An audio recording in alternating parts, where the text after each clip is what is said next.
Hello and welcome everyone. So, can I get a confirmation if I'm visible or not?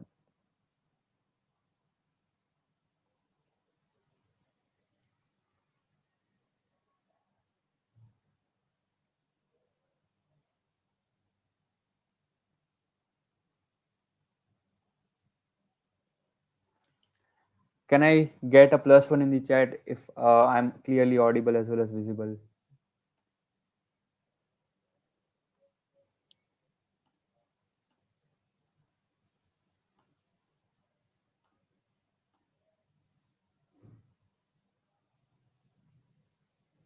Okay, so without any delay, we'll be starting today's lecture.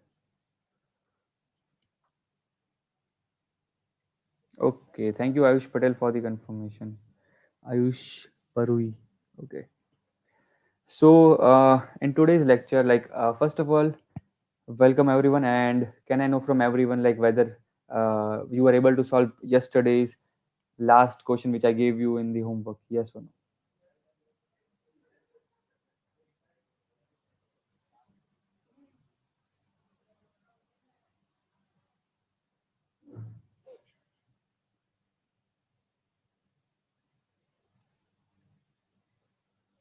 Okay, so without any delay, we'll be starting today's session. And in today's session, I'll be discussing few of the important algorithms and that are going to be advanced algorithm, right? So basically, I'll be teaching you a technique that is called disjoint sets. So basically, an entire new concept will be covered in the session, and along with that, I'll be discussing tries as well. Okay, so I'll be giving you the idea about what is a trie data structure, and we'll be solving a few of the questions on trie data structure. Okay, so is it clear? Yes or no in the chat box? Okay, I see. Okay, so let's start today's session without any delay. So how many of you know about disjoint sets? What is a disjoint set?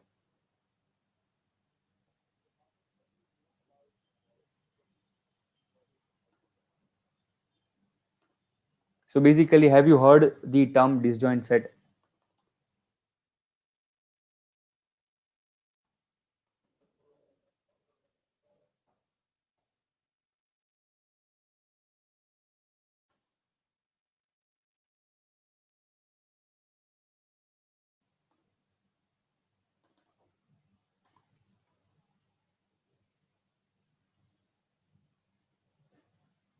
So I've shared one of my screen. So is my screen visible? Yes or no in the chat box? If it is visible, plus one would work for me.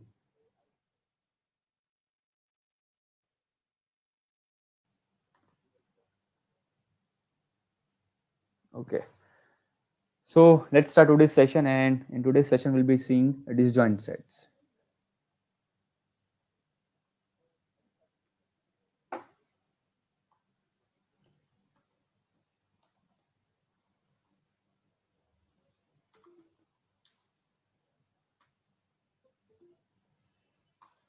Mhm.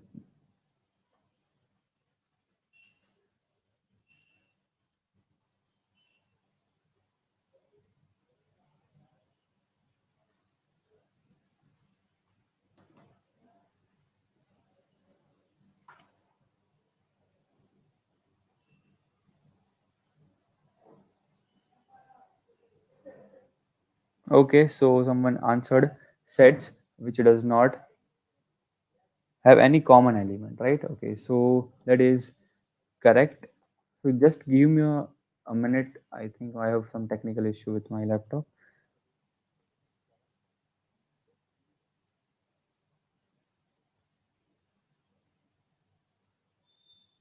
Okay, so anyone else, what do you understand by disjoint sets?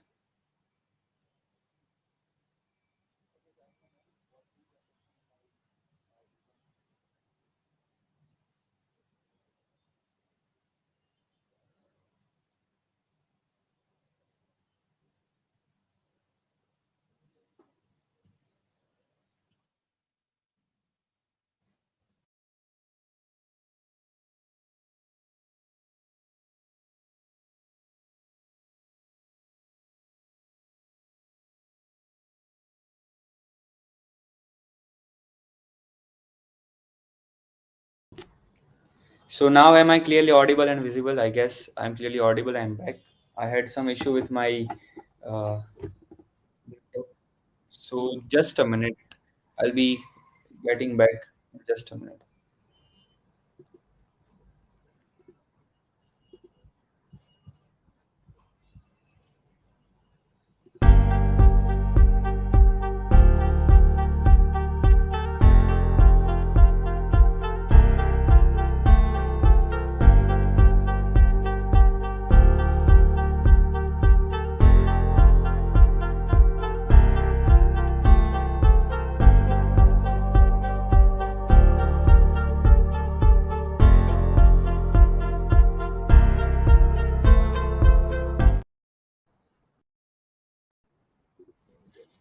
Okay, so I'll be sharing the question link and everything in the uh, comment section, so you guys can read down the comments and answer the uh, questions which I'll be asking based on the questions. Okay.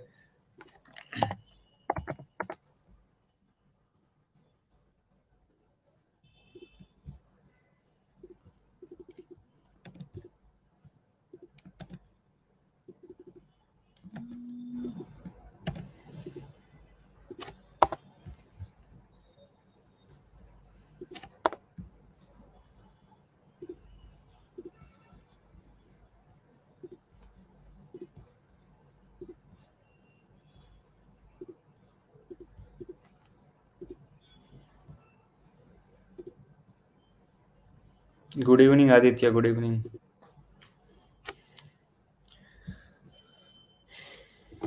Okay, so I guess my screen is visible to everyone clearly, right? Okay, so I was talking about disjoint sets. Okay, disjoint sets. So basically, you might have heard about components in a graph, right? We have heard about components of a graph. So we know that what is a component, right? Like a graph can be made up of different components: component one, component two, component three, component four, and completely this is called a graph, right? We know about what is a component. Now we also know that, let's say, an entire graph can be a single component as well, right? And in each and every component, let's say this is the component in which this many nodes are there. This is component number one and this is component number two, right? So basically, let's say this is the second component, and I'm sure that I cannot traverse from this node to this node in this second component, right? So basically a set is something like that. So disjoint set means you can consider this component as a set number one, and you can consider this component as set number two. And you know that there are some number of elements or some number of nodes that will not be present in this S2. Okay, so S2 has also a different set of nodes, I mean different set of elements, and both the sets are not going to have any common element. So that means they are called disjoint sets. So is it clear, yes or no, in the chat box?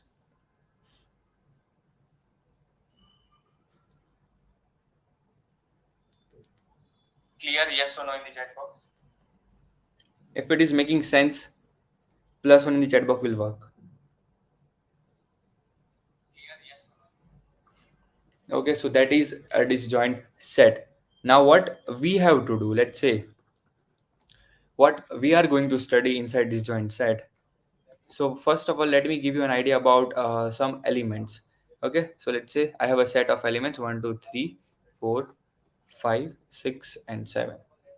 Okay, and now I am creating a set of each and every individual element. Okay, so over here this is an element 1, element 2. They are individual, they are not at all in the same set. Everyone is in a different set. Okay, 4, 5, here is 6 and 7. And every set has a root node. Okay, every set has a parent node, you can call it as a parent node. And with the help of that parent node, the entire set is being identified. Okay, so everyone is parent of itself for now. And now we can observe over here that if I want to, now let's say, if I want to say that I want to combine these two different sets, I want to combine the set in which parent is 1 and I want to combine the set in which parent is 2. I want to combine them. So how will the combination look like? So the combination will look like this. So now This is a complete set, and both the elements 1 and 2 are present inside this set. Okay, and now as I mentioned that each and every set is going to have a parent node. So I can make either this 1 as a parent or either 2 as a parent. So let's say I have given the privilege to 1, and now 1 is the parent node.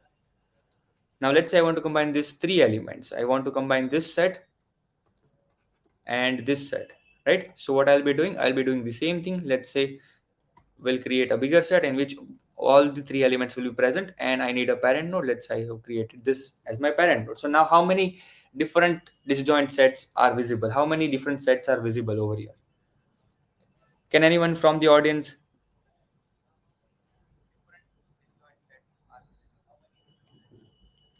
How many disjoint sets are there over here right now? Is it 2, 3, or 4, 5? What is the number? This is set number 1, this is set number 2, this is set number 3, and this is set number 4. So over here there are 4 different disjoint sets. Okay, so basically you can keep on combining 2 different sets. Okay, so that function or that process is called union of 2 sets, set 1 and set 2.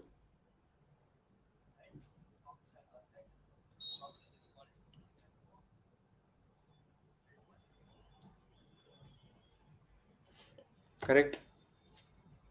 So this process is called union of 2 different sets.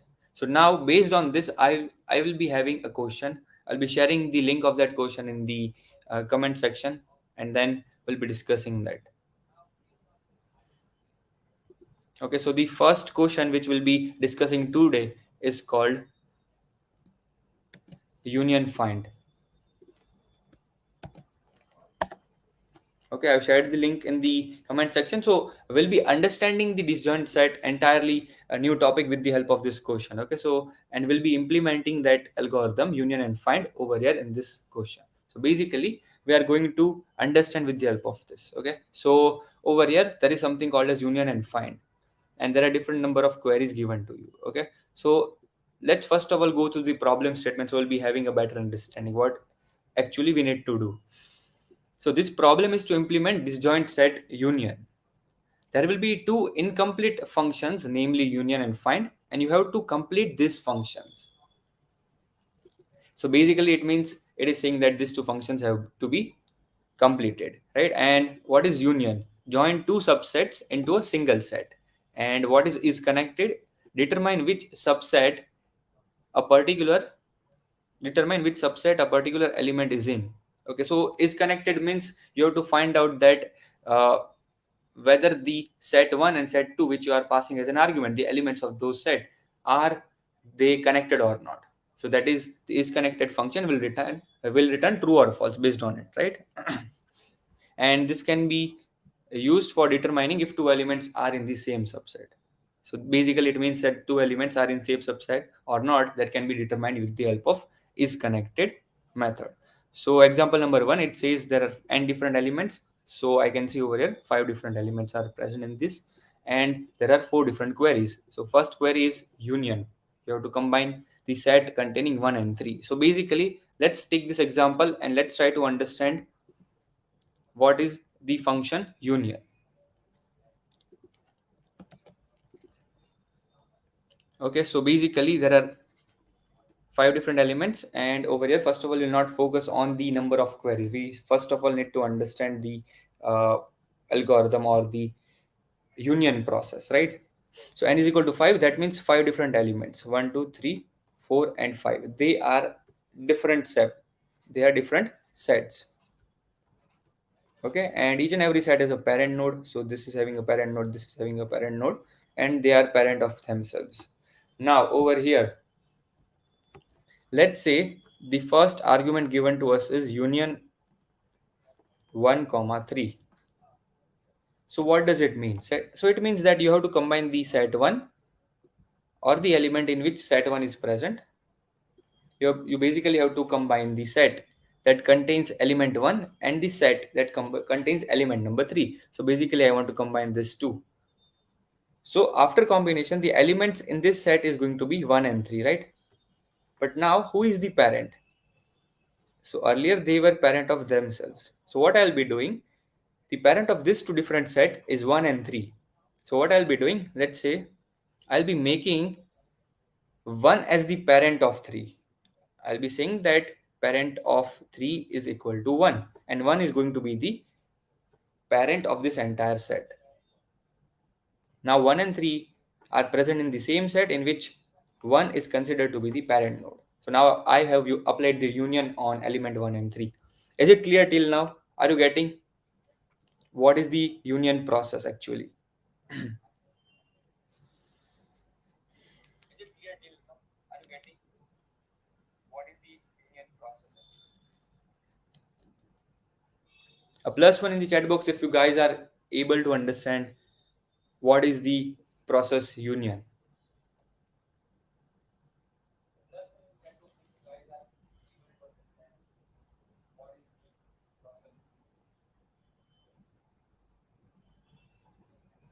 Okay, so I see no one. Okay, so if one is parent, shouldn't 1.23. So basically over here, either you can make one as the parent of 3, or what you can do the other process as well. Earlier it was 1 was parent of 1 and 3 was parent of himself. So I want to make 3 as the parent of this entire set. So I can do that as well. I can do that as well. So what I'll be doing, 1 will be saying that now my parent is equal to 3, and 3 is the parent of this entire set. Both of them can be done and both of them are correct as well. Okay. Okay, Pratik. I hope it makes you clear.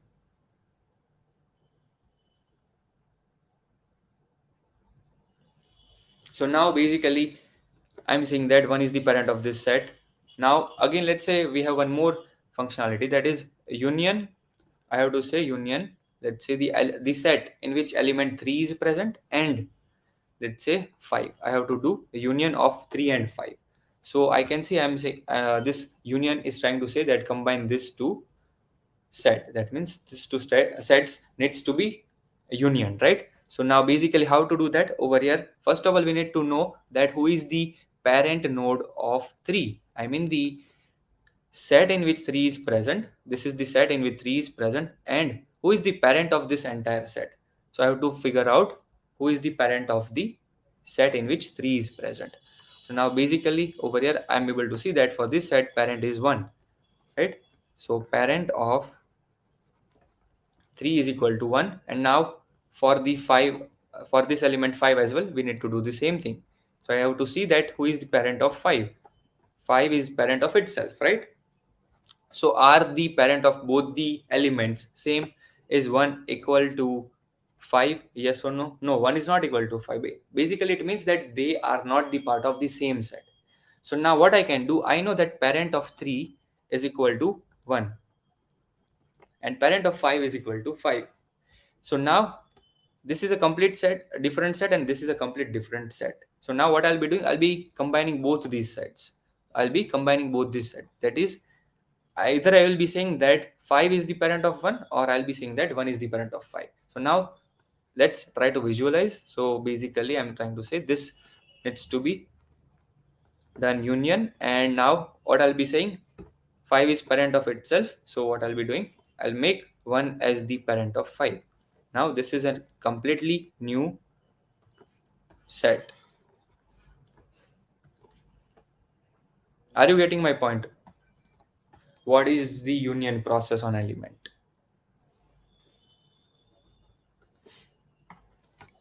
Basically this is what union means. Okay, so now there is one more algorithm, that is find algorithm. So basically over here you can observe that parent of 3 is equal to 1. So how to know who is the parent of element 3? So that algorithm, find algorithm, will help you to find the parent of any element. Okay, so basically with the help of find algorithm, I can find any elements parent. So find algorithm, how does it work?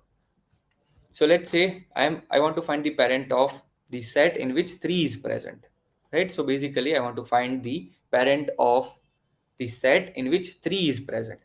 So I'll be calling find 3. So what will the what does the process look like? So basically this is what currently I am standing at, this node 3. Now what I'll be doing, I'll be going to the parent of 3. So I can see parent of 3 is equal to 1. Now I want to find the parent of this entire set, right? So now I'll be asking the question that who is parent of 1, and we know that only parent will be the parent of itself. I mean the node which is called the parent node will be parent of itself. Okay, who is the parent of 1? 1. And you can observe that 1 is the parent and its parent is also itself. Basically, if you got it, you got it, right? So basically 1 is the parent of itself. I can see that who is the parent of 1. If this is the condition for any of the node, if I am saying that parent of some node is equal to node itself, then that means this node n is called the parent node. So I can see this condition is satisfied by 1, and 1 is the parent of this 3. So basically this find function will return 1, that it says that the set in which 3 is present has the parent 1. Similarly, if I try to find who is the parent of node 5, so again the same process, I'll be checking who is the parent of 5. I can see the parent of 5 is 1. And now I'll be asking the question, who is the parent of 1? I can see 1 is the parent of itself, right? So find 5 will return 1. And this find function will be returning the parent node, and this find function can be used over here, this part. Okay, so that is how it works. So basically over here, there is nothing like duplicacy or something needs to be handled. It is, see, as I explained, you can imagine this sets, that is this joint set, as a component of a graph. We know that there are different components, right? No, the set data structure, it is not like the set data structure. Okay, it is completely different from that.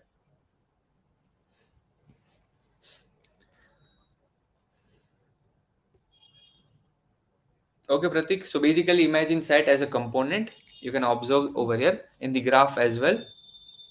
In the graph as well, you can observe that there are different components of a graph, right? And if you want to combine the elements of this two component, you need to have an edge between them, right? So that is how a disjoint set looks like. So you can imagine them as a component.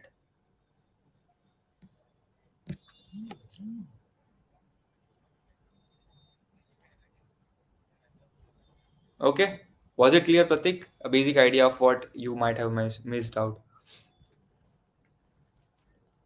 So now let's try to understand this with the proper algorithm. Okay, so basically now let's say I'll be having this many elements. N is equal to 5 number of elements are present.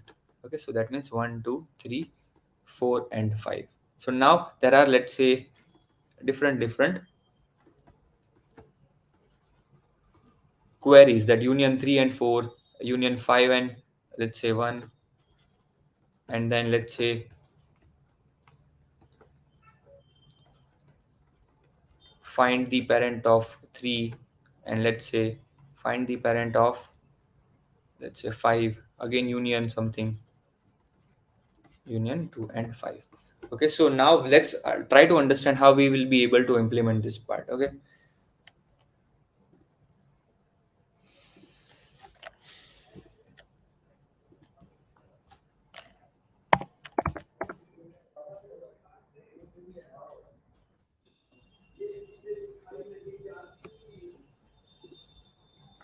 okay, so basically now let's say I have this many elements and I need to apply all these queries. So imagine them inside an array. Imagine them inside an array. So elements will be the indexes 1, 2, 3, 4, and 5, right? And now over here I have, let's say, I've created an array of size n plus 1. So this is what the element looks like. These are the elements. I will treat the indexes as the elements, and now this is called the parent array. This is called the parent array, which will be helping you to find that who is the parent of this node. Okay, and initially I want every node to be the parent of itself. I want every node to be the parent of itself.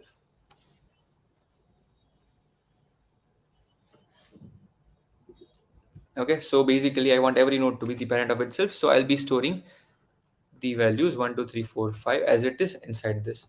So this is not required. This 0 is not at all required because we will not be having any element equivalent to 0. So I'm just erasing, but you can imagine that 0 index is also present inside the array. And now I have denoted that every node is the parent of itself. So I have 5 different disjoint sets. Whenever you see this kind of condition is equal to n, then that means the node n is the parent of that set. So now over here, let's try to apply the first query, that is union 3 comma 4, union 3 and 4. So how will this union process look like? So now, as I mentioned, that first of all you need to find the parent of this 3 and 4, that which is the set in which this 3 and 4 is present. So you need to know, you have to call the algorithm find 3 and find 4. So find 3 will return. So how will this find function work? So let's first of all understand the find function. Let's say I have to find the parent of node number 3. So what I'll be doing, this is a recursive process. And what is the condition of parent node? This is the condition of parent node. The condition is that if parent of the node is equal to its index, I mean the value is equal to equals. So basically, if I is equal to the value, then that means that is the parent node. If you face this kind of condition, that parent of n or the element at the index n is equal to its index.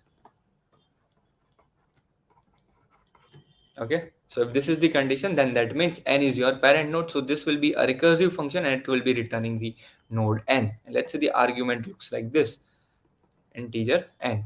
You have to find the parent of this node n. And now what if this is not the case? What if this is not the case? I have some different value at the current index n. So in that case, what I'll be doing, I know that parent of n will give you the parent of node number n. Parent of any value will give you its parent, right? So what I'll be doing, let's say it is equal to u. So I'll be again finding the parent of u and I'll be checking who is parent of u. Let's say it is v. So I'll be again checking who is the parent of v. And if let's say if this is the condition that parent of v is equal to itself, then that means you have got the parent node and v is your parent node. So what I'll be doing, I will be again calling the recursive function to find the parent of its parent of the node number n. Who is the parent of node number n? So that is the function. Find function will be finding its parent, and this function will return the parent. Hence I'll be using a return statement. That means whatever is the parent of this n will be returned by this find function. So now let's try to visualize. I gave you an idea about how the algorithm looks like. So let's say I have to find the parent of 3, and let me copy this array over here.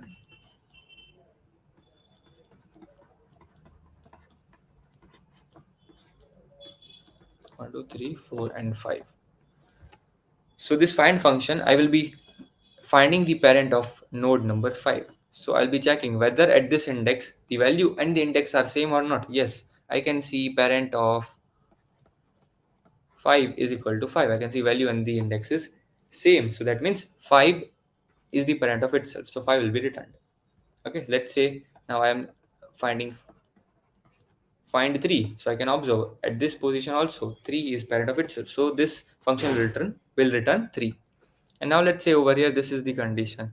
Let's say I'm just changing one value. Now again, if I have to find the parent of 5, what will be the process?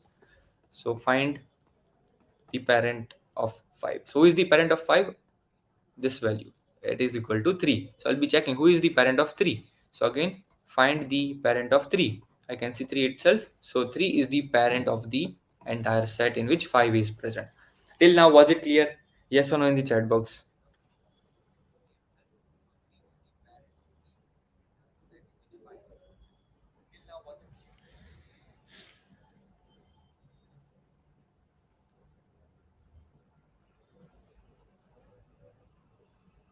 Okay, thank you for the confirmation. So this is how the find function works like, and this is the visualization of the algorithm to find the parent of any node. Okay, and over here there is one more technique that is called path compression technique, which I'll be explaining to you that what is path compression and union by rank. Okay, so first of all, let's complete find. The basic find algorithm is this algorithm, and now in order to advance this algorithm, we can have path compression to find the parent of any node. Okay, so I'll be explaining that part along with the rest of the part. Okay, so this is the basic algorithm to find the parent of any node. Now let's say I have to union 3 and 4. So first of all, let's get back to this question that was union 3 comma 4. So first of all, I need to find parent of 3, and we know that how to find parent of 3. And where is our array? Our array is over here. So I'll be going to the index number 3 and I'll be checking who is the parent of 3. I can see 3 himself is the parent of 3. So this function will return 3. So now again doing the same thing with find 4. Who is the parent of 4? I can see the parent of 4 is himself. So 4 will be returned by this algorithm.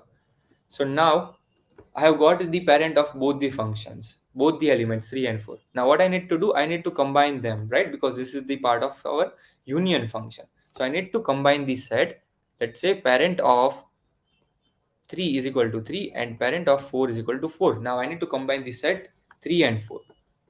So how will we do that? So what I'll be doing, I'll be making, let's say I'll be saying that parent of 4 is now 3, or you can say parent of 3 is now 4. So basically storing something like this, and let's say I'm calling it as u and v. So let me name 3 and 4 as well. Let's say 3 is called u and 4 is called v, right? So I'll be finding the parent of 3 and 4, or you can say find the parent of u and v. Find the parent of u is equal to 3 and find the parent of v is equal to 4. So this will be returned, and let's say I'm storing it in a variable called as pu and pv. So what is the value of pu? I know that it is equivalent to 3 because 3 is parent of himself and 4 is parent of himself. So now what I'll be doing, I'll be making 3 as the parent of 4. So that means parent of 3 is equal to 4, or I can write it as parent of 3 can be called as pu is equal to pv. Okay, so I have said that now this is the statement that will combine both the elements. Both the elements means both the sets. So basically let's reflect that thing over here. So I was doing the union of 3 and 4. So let's make parent of 3 is equal to 4. So now this will be the change over here. Okay, so this is the thing, and this is actually the union process. This single statement is the union process. Okay,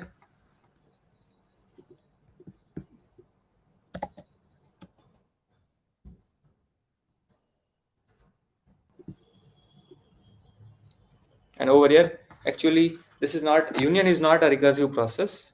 The find function or the find algorithm is a recursive process, and here you can directly end this union method. So if I convert this part into algorithmic statement, it will look like this. So I'll be calling the function, let's say pu parent of u is equal to, I'll be calling the find function to find the parent of u, and pv is equal to what? Find the parent of v. And now this statement as it is, that parent of pu is now pv, and this is the algorithmic visualization of this process. Okay, and I can write down it inside a function that is union of, let's say, element u and v. So that can be written as, first of all, pu. Let's directly copy this part.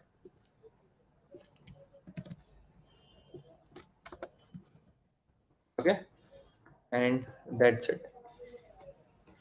This is our union algorithm. Union. Is it clear till now? Yes or no in the chat box? If it is clear to everyone. Now we have union and we have find function as well.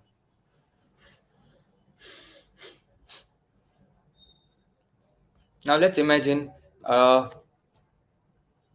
disjoint set something like this. Let's say 3 is the parent of himself and let's say 4 is like this and 2 is over here. That means parent of 2 is 4, and let's say over here something like this, and 1 is the parent of itself. Okay, so this is a completely different disjoint set, and over here 1 is also a part of it, a part of a completely different disjoint set. So now let's say if this kind of condition takes place where you can observe that you have two different disjoint sets. Okay, so let's denote it inside the parent array as well. So I can see that parent of 1 is 1, and parent of 5 I can observe over here, parent of 5 is what, 3. Parent of 4 is also 3. The parent of 2 is equivalent to 4. And who is the parent of 3? 3 is the parent of himself. Right? So now over here, let's say in this kind of scenario, when you apply different union uh, algorithm over this entire disjoint set, then now if I want to find, let's say, what will be the time complexity of this find algorithm. Now I'll be explaining you the path compression technique. So basically I'll be explaining you why this basic find algorithm is slower compared to the path compression technique. Okay, so basically it will decrease your like work for finding the parent node. Okay, so the path compression technique is very much important. So let's try to find the parent of, let's say, for example, let's say I want to find the parent of 2. So what I'll be doing, I'll be going to the index number 2 and we'll be checking who is the parent of 2. I can see 4. So I'll be going to the index number 4 and we'll be checking who is the parent of 4. I can see 3. So I'll be again going to the index number 3 and be checking who is the parent of 3. I can see 3. So this find function, so I was following this path. From 2, I went to index number 4, and from 4, I went to index number 3. And over here, after reaching at index number 3, I was able to find that this is the parent node. Right, so this was the path which I was supposed to follow.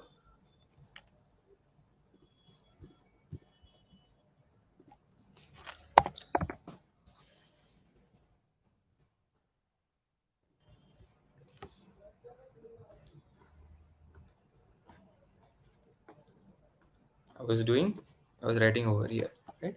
And we came to know that this is the path. Find the parent of 2, and the parent of 2 came out to be 3 at the end.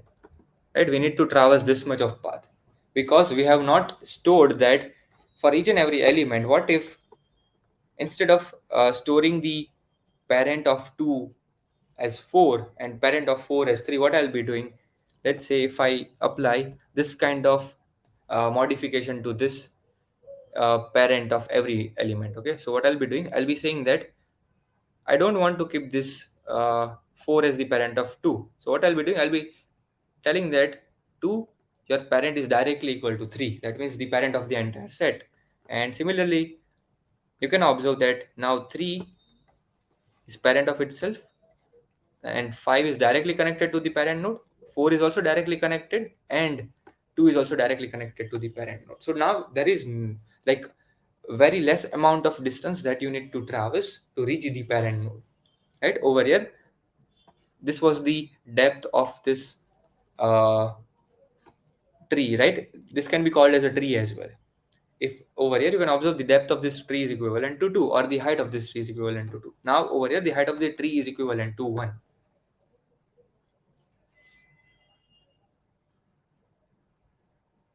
Okay, got it. So if you reduce the height of this tree, then your path compression technique can be implemented. Basically, reducing the height of this tree is what the path compression technique does. That means it compresses the path from the node to the parent node. Parent of what? The entire set. It reduces the path from node to the parent node. That is what the path compression technique does. Over here, we reduced the path, right? It was directly pointing to 4, and what I did, I changed the path and made the root node or the node number 3 as the parent of every other node as well. This is what the path compression technique is. So basically, how does it like how can we implement this? So let's get back to the process again. And the process was to find the root element or the parent of node number 2. That was the question, right? So I'll be explaining how we can implement path compression. So let's say find the parent of 2, and over here inside the array observe carefully. Okay, so I'll be going to this index number 2, and I'll be seeing that 2, who is the parent of 2? I can see 4 is the parent of 2. So over here I'll be coming to node number 4, and I'll be seeing that who is the parent of 4? I can see 3 is the parent of 4, and I'll be going to index number 3 and I'll be checking who is the parent of 3, and 3 says I am the parent of myself. So they basically, this was the path you followed, right? From 2 you went to 4, and from 4 you went to 3. So now whenever you find the path and backtrack,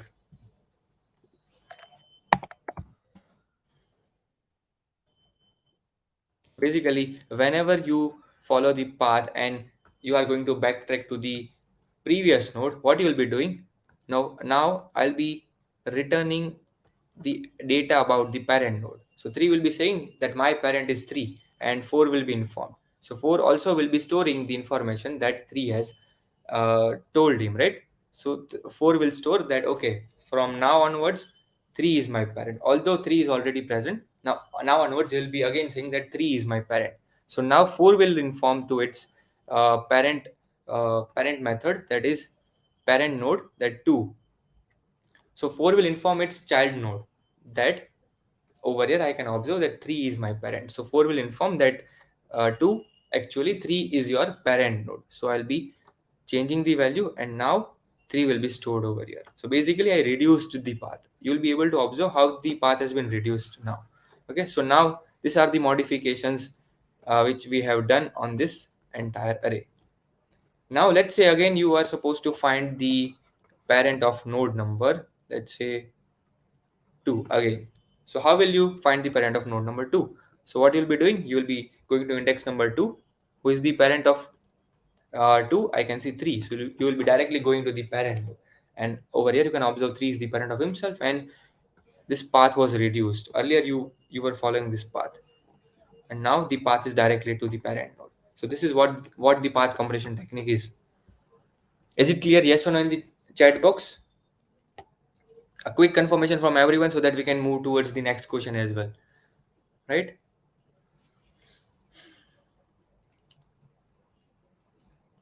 A quick +1 in the chat box if this part is clear to everyone.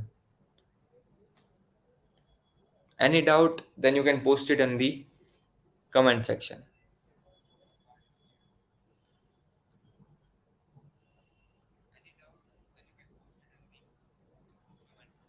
Okay, fine. So now inside this algorithm, how will you like implement the path compression technique? What are real life applications? So basically these algorithms are used, the union and find algorithm is basically used inside graph techniques. Okay, so you might have solved the question, find whether, like you have solved the question of connected components in graph, right? You have to find out how many connected components are there, connected components for undirected graph. So in that question, what were you doing? Basically, you were following the basic approach to check whether a cycle is present in the graph or not.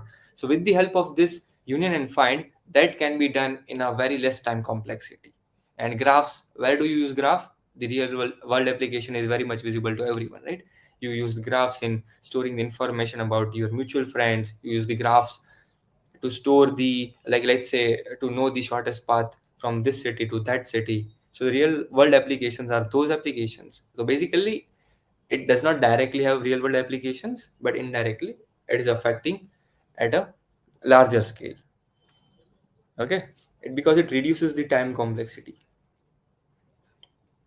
There are many different algorithms. Let's say you have to find the cycle in a graph. Okay, and basically inside the Kruskal's algorithm, or let's say the find the minimum spanning tree, the question in which you have to find the minimum spanning tree, and inside that, while creating the set, you are constantly looking at whether a cycle is detected or not. If I'm adding this edge, will I get a cycle in the graph or not, right? So you need to check whether this will create a cycle or not, and for that you can use this union and find algorithm. Okay, so I hope now it makes it clear to everyone that where can you use this thing. Okay, now so now coming back to the path compression technique, you can write down +1 in the chat box if this was clear. Why in the chat box? path compression, right? So over here, now how to implement path compression? So what I was doing actually at each and every path, let's say this is the path to the parent node, and currently I was starting from this point.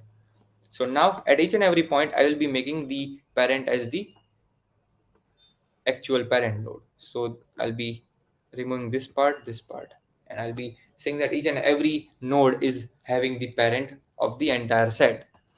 So basically, a single statement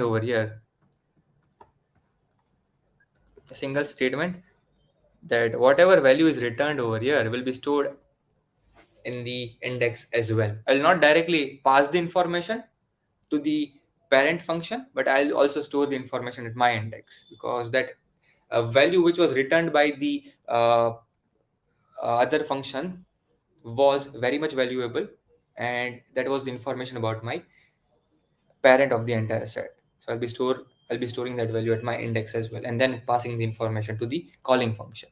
I hope this makes it clear. Were you able to visualize this part? Okay, so that is what path compression is, and this algorithm is very much faster compared to the general find algorithm, because you will be decreasing the height of the tree. And now what about the union function? Now let's understand what is union by rank.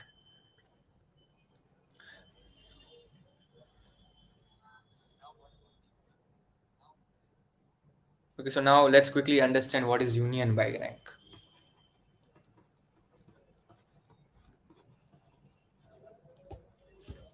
So now union by rank means, first of all, you need to understand, let's say, let's visualize, let's try to give the rank to each and every set over here. For this set and for this set, let's assign some of the rank. So what is a rank? So the rank of this set is going to be 1, and the rank of this set is going to be 2, or you can call it as the height of the tree.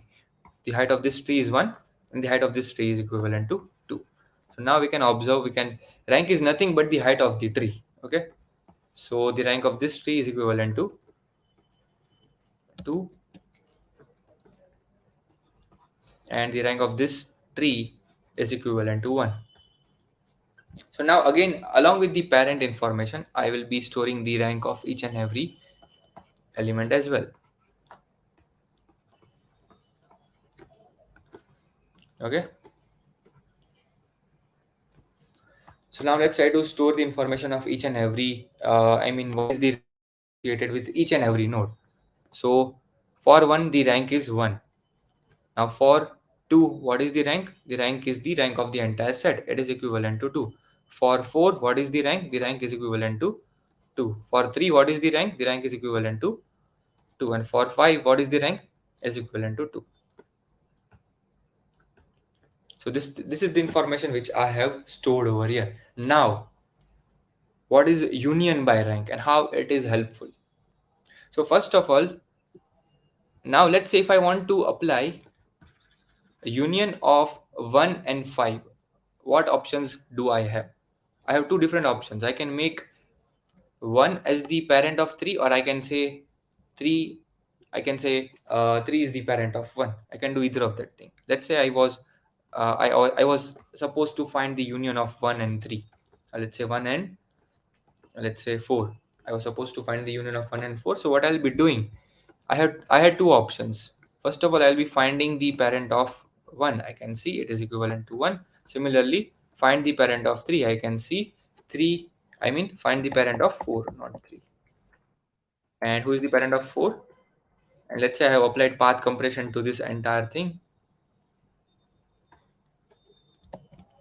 Let's say I have not applied path compression also. Okay, so basically this is what actually it is. Now what is parent of 4? I'll be saying parent of 4 is equivalent to 3. And now after this process, as I am going to do the union of 1 and 4, I can do any of this thing, right? Parent of pu is equal to pv, or I can do parent of pv is equal to pu. So basically it means I can make 1 as the parent of 3, or I can say that 3 is the parent of 1. Either of them works. So now let's understand, let's find out the rank of the final set after applying both the process. So let's say if I'm making 1 as the parent of 3, so what will be the tree? So the tree will look like this. I'm saying that first option is I can make 1 as the parent of 3, and over here this is 4, and over here this is 2, and now the 5 as it is. So this is a completely new set, right? And now what is the rank of this set? It is equivalent, and parent of 1 is equivalent to 1, and this is the parent of this entire set. It is equivalent to the height. What is the rank? 1, 2, and 3. 3 is the rank. The rank has increased by making 1 as the parent of 3. Now let's say, always you have to focus on decreasing the rank. Okay, you should not focus on increasing the rank, because rank is nothing but the height of the tree. And now let's say if I was supposed to find the parent of 2, then I was supposed to traverse this much of distance, right? And now let's understand over here, if I was supposed to find the parent of 2, what is the distance I need to traverse? I need to traverse distance equivalent to the rank, that is 3. 1, 2, and 3. And now let's say the other possibility was I can make 3 as the parent of 1. So I'm saying that 3 is the parent of 1 as well. 5, 4, and 2. So now what is the rank of this set? The rank of this set is equivalent to 2. The rank has not at all increased. So now let's say again I was supposed to find the parent of 2 for this set. What is the distance I need to traverse? I need to traverse only distance equivalent to 2. And earlier over here, in order to find the parent of 2, I was supposed to traverse distance equivalent to 3. So basically union by rank says that union by rank says that whichever set is having lowest rank should merge with the set having the highest rank. Let's say this is the set 1 and this is the set 2, and the rank of set 1 is equivalent to 4, and the rank of set 2 is equivalent to 2. So basically union by rank is trying to say that you should make or merge set 2 completely inside set number 1, because set number 1 has highest rank between both of them, right? So basically set 2 will be present over here. And now what is the rank of set 2? Set 2's rank will remain as it is. Its rank will remain 4 and 4 only. Okay, so over here you can observe rank of 1 was lesser than the rank of node number 2, and over here in this process I merged the larger tree with the smaller tree, and over here I merged the smaller tree into the larger tree. And merging the smaller tree into larger tree will not increase the rank, it will not increase the height of the tree. Okay, so that is what union by rank says. Every time try to merge the smaller tree into a larger tree. Okay, so whoever is having higher rank will be the final tree, and the smaller rank subset or the disjoint set will merge inside the larger one.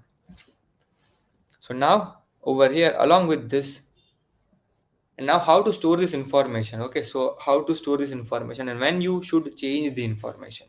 So let's say again, let's go to the basic thing. Let's start from the beginning in order to understand when to increase the value of rank. Okay, and when will the value of rank be increased.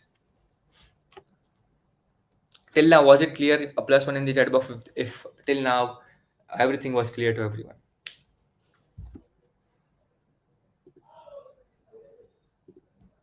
Can I get a confirmation from everyone if this was clear?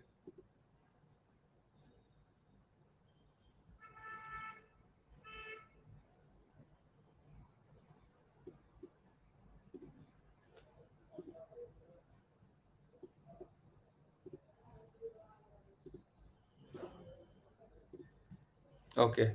Which day structure is this? Which day structure? I didn't get you. Okay, thank you for the confirmation. So now let's understand. So when will the rank of the final tree be increased? So let's say you have two different set. This set contains one is the parent of itself and two is the parent of itself. Now you have to union these two sets. And what is the rank of each and every set? Or each and every tree has rank equivalent to 1. Both of them are having rank equivalent to 1. Now if I'm merging them, so I can do either of the thing, right? So what I'll be doing, I'll be saying that 2 is now the final parent and the parent of 2, I mean the parent of 1 is now 2, not 1 in itself, right? So over here, in this case, the rank has increased from 1 to 2. So basically, you can increase the value by 1 only. Okay, if the rank of both the node is equivalent, then that means by merging them, the rank will be increased. That means basically the height will increase for the tree only in this condition. When the rank of u is equivalent to rank of v, in this case, whoever is the final parent, his rank will be increased by 1. Okay, and that will be the final rank of the new disjoint set. Okay, so that is what I was trying to explain. So now let's add these conditions inside this method quickly. So basically now over here, I will not directly choose any of the node as the parent node. I will choose very smartly so that the path is not increased. That is, the height of the tree does not increase. Okay, so now I'll be checking the rank. If the rank of the PU is equivalent to rank of PV, if this is the case, then what I'll be doing, first of all, I can make any of the node as the parent node. So let's say I'm making PU as the final parent node. So I'm saying that PV is the final parent node. So now the rank of only the set in which PV is present will be increased by 1.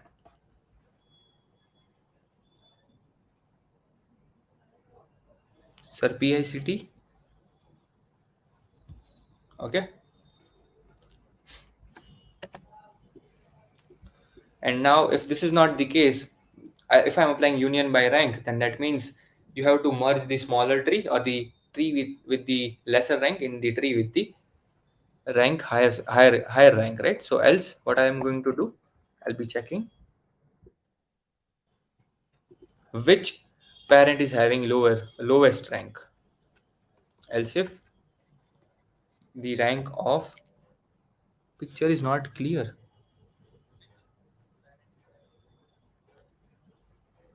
increase the video quality.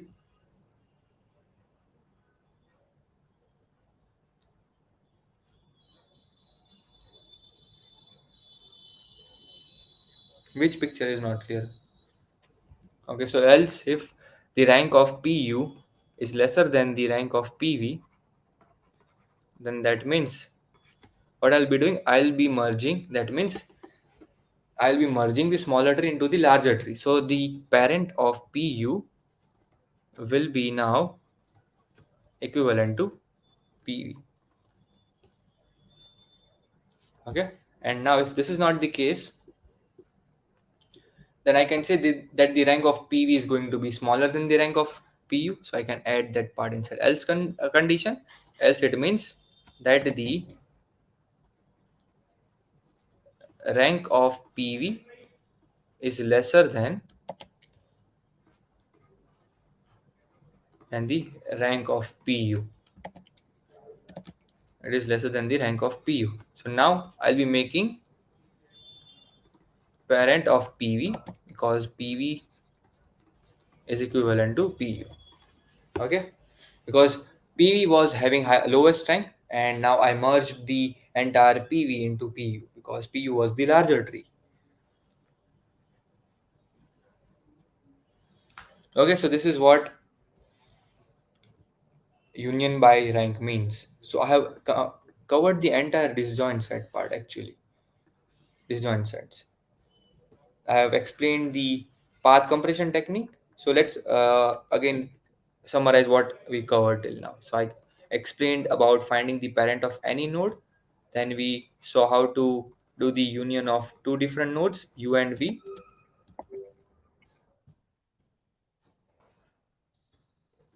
U and V, and the other thing was path compression.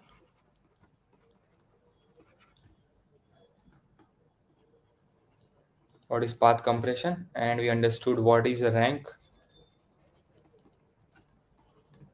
What is a rank? And what else? We also saw union by rank.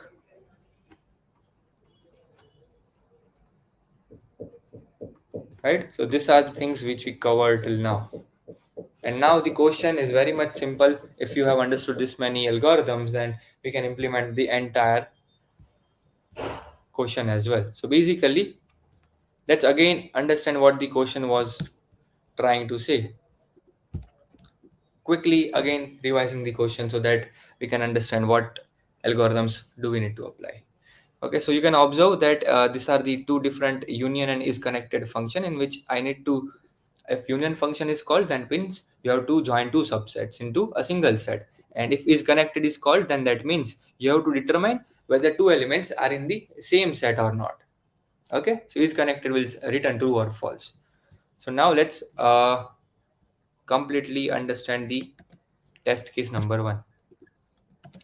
So earlier, now n is equal to 5 and there is going to be q is equal to 4 number of queries. So first function is equivalent to union of union of 1 and 3. Okay, and now let's first of all create a parent array. Parent array 1, 2, 3, 4, n is equal to 5. And this is your parent array. And where is your rank array? This is your rank array. And initially, everyone is going to be the parent of itself. So parent of itself 2, 3, 4, and 5. And everyone is going to have rank equivalent to 1 initially because we know that a single node has height equivalent to 1 only. Now I'll be applying union of 1 and 3. So how to apply union? So basically the union algorithm, first of all, I need to find the parent of 1. Who is the parent of 1? I can see 1 is the parent of 1. And who is the parent of 2? Parent of u. Parent of u is equal to 1. This is u and this is v. Now is the parent of v, that is who is parent of 3? Himself. And now union by rank. Union by rank says that what I have to do, I have to merge the smaller tree into larger tree. Over here I can observe both of them are having same amount of rank, right? So basically I can merge either of them, and what I'll be doing, I'll be making parent of u is equal to parent of v. So basically I'm saying that parent of 1, I'm saying that I'll be making 3, that is this node 3, as the parent of 1. So over here I'll be storing 1. Okay, parent of 1 is equal to 3.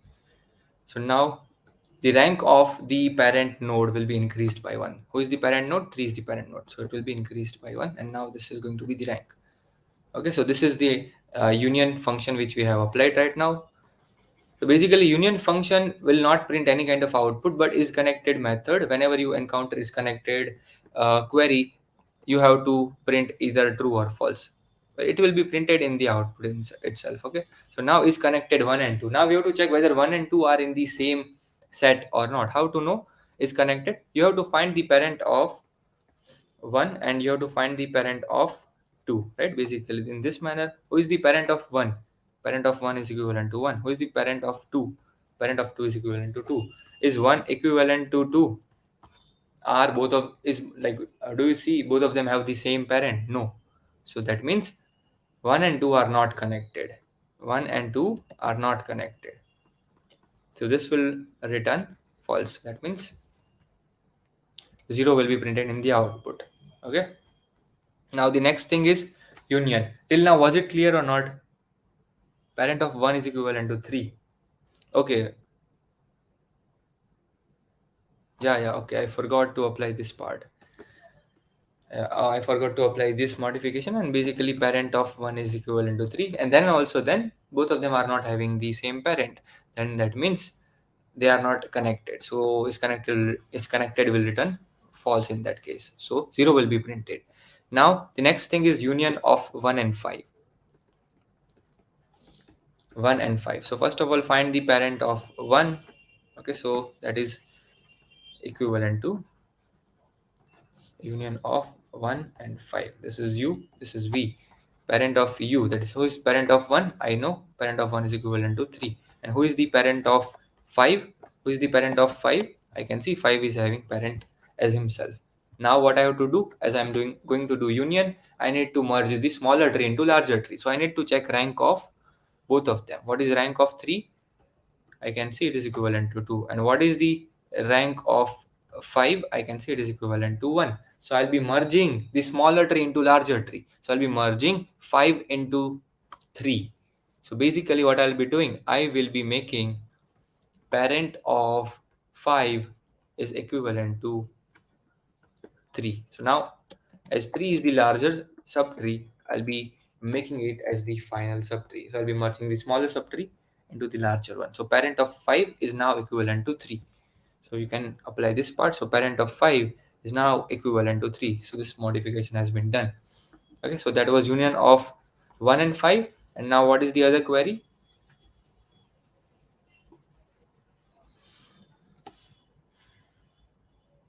And now let's see what is the other query. It is connected 3 comma 5. What is this connected 3 comma 5? I have to check whether parent of 3 and 5 are same or not. Parent of 3, that is parent of 3 is equivalent to 3, and who is the parent of 5? It is equivalent to 3.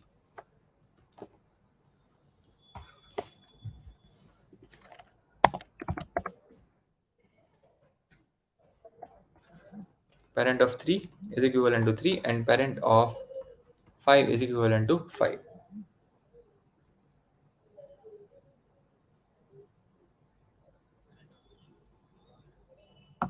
Yes. See, path compression is applied whenever you call the find function. Okay, so basically you don't need to call any path compression separately.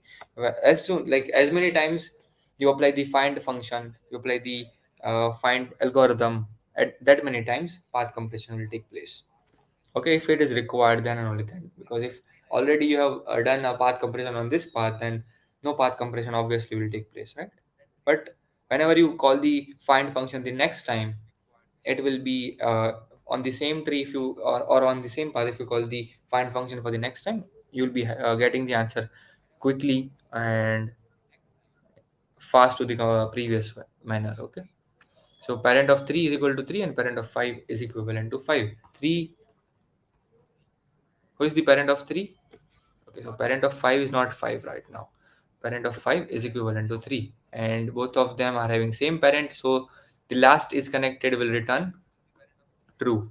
And you can see in the output 0 and 1 is the output. So that is what the entire union and find is. And as we have already seen the entire algorithm, union as well as the find algorithm as well as these connected, I'll start directly the coding implementation. So first of all, I'll be writing the, if you have any kind of doubt, do mention it right now. Okay, so first of all, I'll be writing down the find function. Find function will return the parent of the node, right? Integer, let's say. And now inside this, I will be applying the path compression as well. So if the parent of n is equivalent to n, that means I have found the parent node and I'll be returning n. If this is not the case, then what? I'll be returning, first of all, I'll be applying path compression, and then I'll be calling the find function, and I will be finding the parent of n.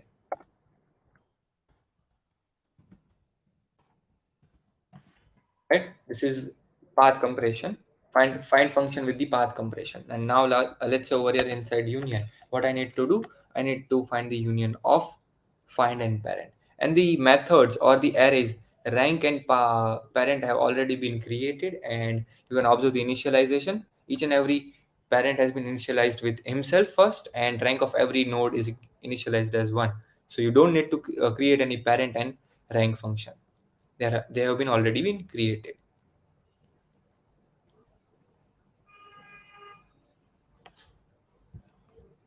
Okay, and it has been passed inside this as well, parent and rank function. So now what I'll be doing, I'll be doing the union method. So I'll be finding the parent of a. Who is the parent of a? I'll be storing it inside pa. And who is the parent of b? pb, and call the find parent of b. Now I will be comparing and I'll be merging parent a and parent b using union by rank. So if the rank of pa is equivalent to rank of PB, then that means both of them are having same height. So I'll be making, let's say, parent of PB will now be equivalent to PA, and rank of PA will increase by 1.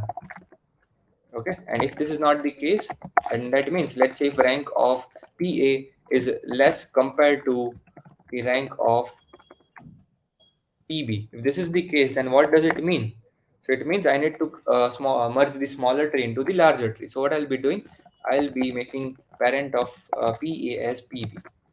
And else if this is not the case, then that means rank of PB is lesser than rank of PA.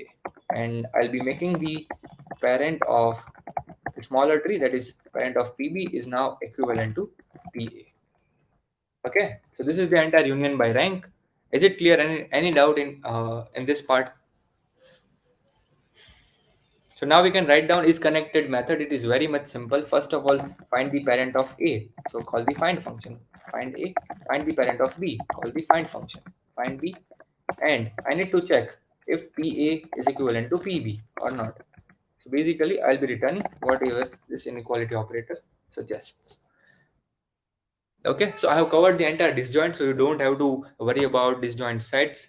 If you want to practice more, you can go through the articles and rewatch this video in order to understand what is disjoint sets. And now you can directly use this in order to solve graph questions as well.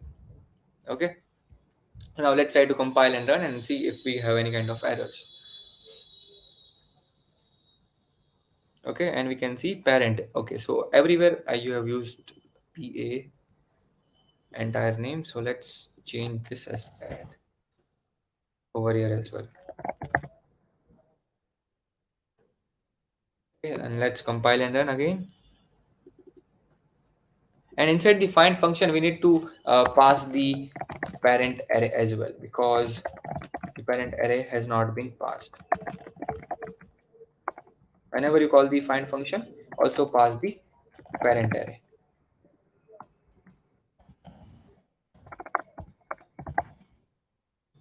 Okay, and now let's again compile and run and see if we have any different errors.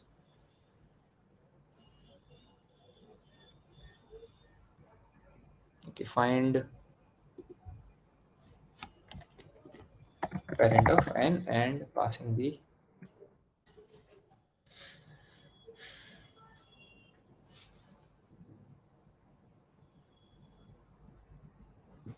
And we can see the compilation was successfully completed, and let's try to submit and see.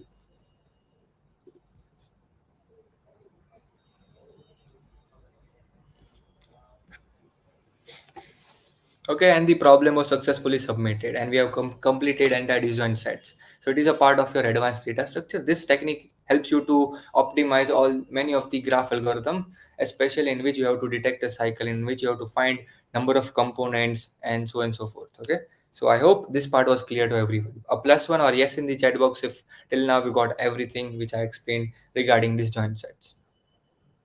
So we can move towards a new topic that will be an advanced data structure, and that goes by the name trie data structure. Okay, so I'll be explaining that data structure in same beautiful manner as I explained this disjoint sets. Were you guys able to understand it very easily? Was it difficult for you? How was your experience?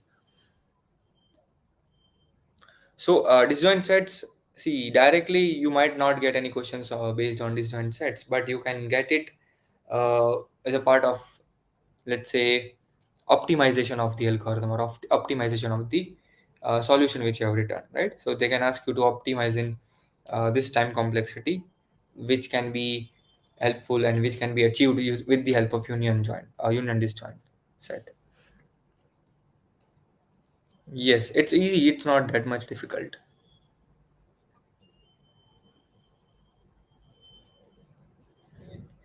You're welcome, Pratik. So I generally try to figure out an interesting way so that you can get a broad idea in shorter amount of time.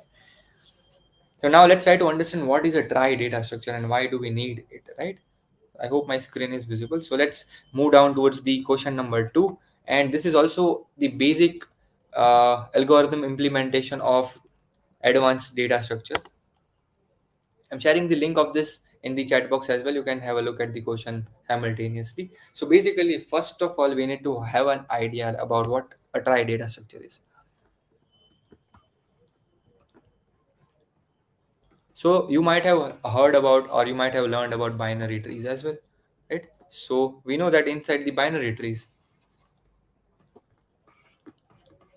what is the, let's say, uh, inside the, let's say, binary search tree. Okay, if I give you an idea about binary search tree, then what is the time complexity to look for an element inside binary search tree?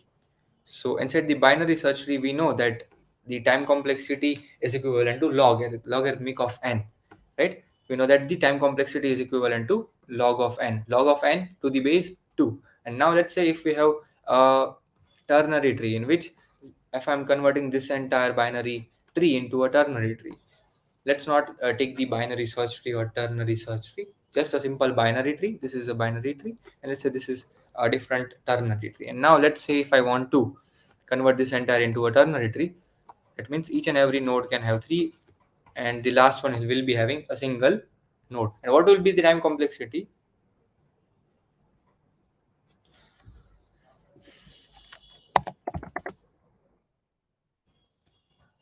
Now let's say for this, what will be the time complexity look for any of the element? It will be around logarithmic n to the 3. Okay, n to the base 3. So basically, this will not, like, let's say if you keep on increasing the base, no, the value will be decreased eventually. Okay, let's say log base 2 of, let's say, 100.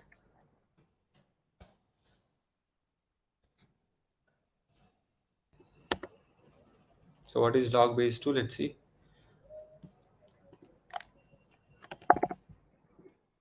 You can observe it is equivalent to 6.6, and let's say log base, uh,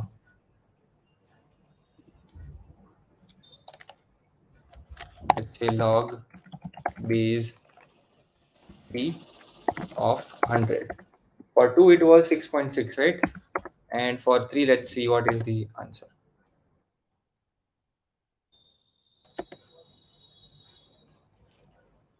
Is log base 10. Let's say it will be like, eventually you will be getting a lesser and lesser answer. Let's check it.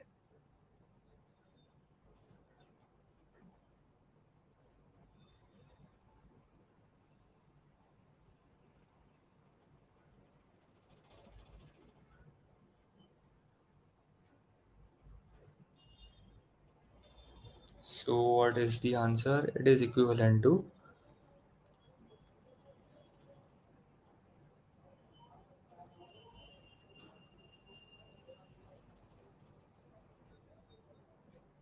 so it is equivalent to something around 4.1. So basically, if the base increases each and every time, if the base will increase, yes, yes, okay.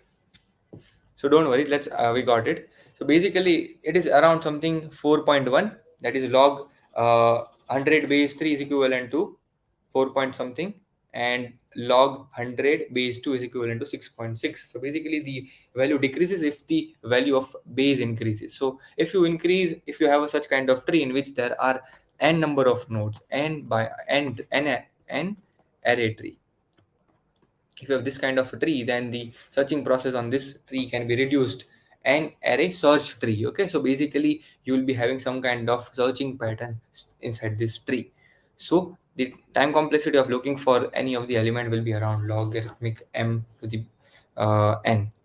Okay, so let's imagine try as a lo- try as a binary tree only.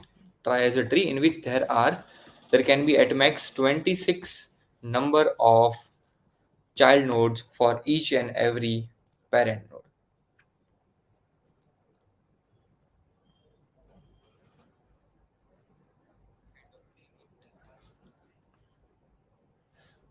Okay, so basically try is nothing but a node or a class. Let's say what is a try. I mean, let's say what is a try node. Basically, we need to understand what does a try node look like, right? Because we already know what does a binary tree look like. Binary tree node looks like this: the reference of left child, the reference of right child, and the value for this node. So now what is the visualization of a try node. So try node has a boolean value that says true or false, and you'll be able to understand the meaning of this as well. So try node says there is a boolean value true or false, and there is an array of 26 length. Okay, there is an array of length 26, and each and every uh, index value is capable of storing the address of a node. So basically 26 array tree can be, it can be called as 26 array tree. So this is what a try node looks like. Okay, so basically what does it denote? So basically each and every try node, if I want to create a try data structure, then try data structure helps you to helps you to find out the searching process of string. Let's say if you want to find out inside, let's say if you will look for something, no, if I am writing down cat, so you can observe that, let's say there are many different, let's say gigs for gigs, can observe there are many suggestions: gig squad, gig setter, gigs who drink, gigs, right? So everything which has gigs as the prefix has been listed, right? This is what we get when we try to search anything. So basically the try data structure can be helpful in order to find out all the strings which have same prefixes, or the questions for strings which are based on prefixes, searching and all the strings that can be done very quickly with the help of this try data structure. Okay, the searching uh, quotients based on strings can be done very quickly with the help of try data structure. So that is the basic use of it. Okay, in order to store the data about especially characters and strings, you can store the other values as well. You can include all 256 different symbols as well. You can simply change the size from 26 to 20 to 256 to make it more useful.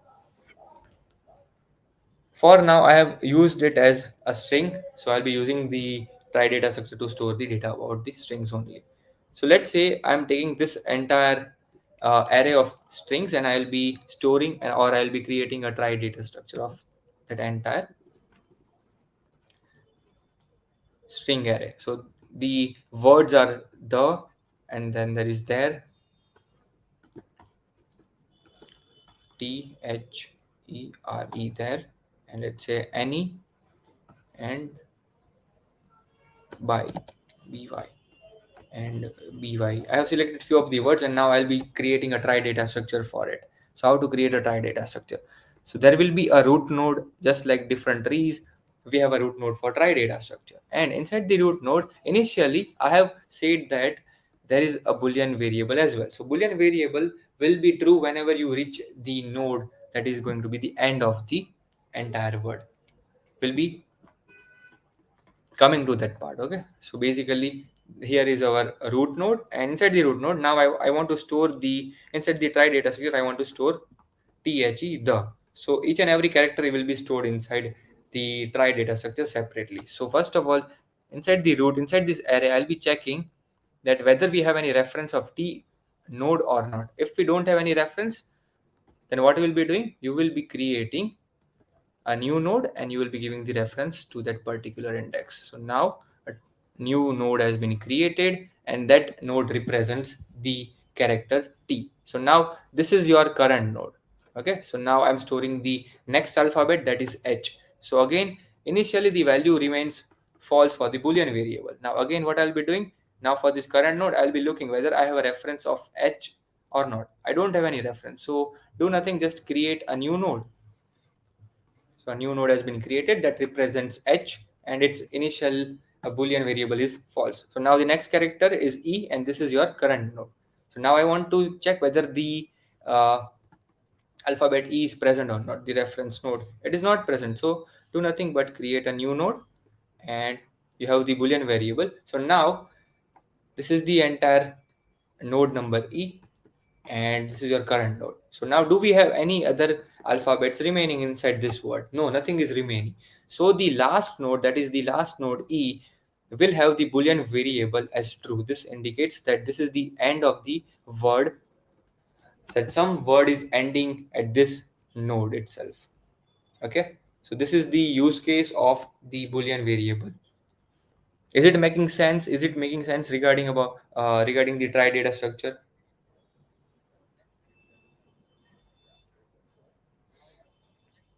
+1 or write down yes in the chat box if you are getting the idea what actually the trie data structure is. Now again we'll be storing one more word as well, and that word is, next word is a. So I'll be storing a.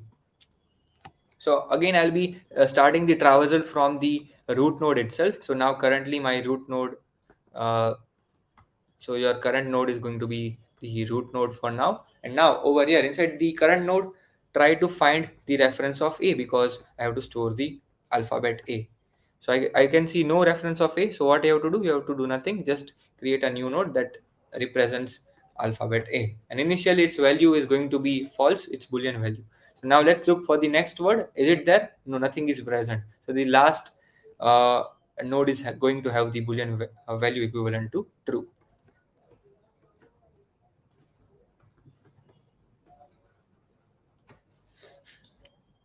Okay, thank you, Pratik, for the confirmation. So now let's say I want to store the next word. So the next word is there. There. So let's insert the last word and let's try to jump towards the process of insertion. Okay. So now let's write the current node. Who is the current node? I can see this is my current node. And now which is the first word? T. So do we have a reference of T? No, I cannot see any reference of T over here. So let's create a reference of T. So T has been created, and initially its value is going to be false, and this is my current node right now. Next is the word H. So do we have a reference of H inside this? No, we don't have. So let's create a new node, and this is going to be my current node for now. So the next alphabet is equivalent to E.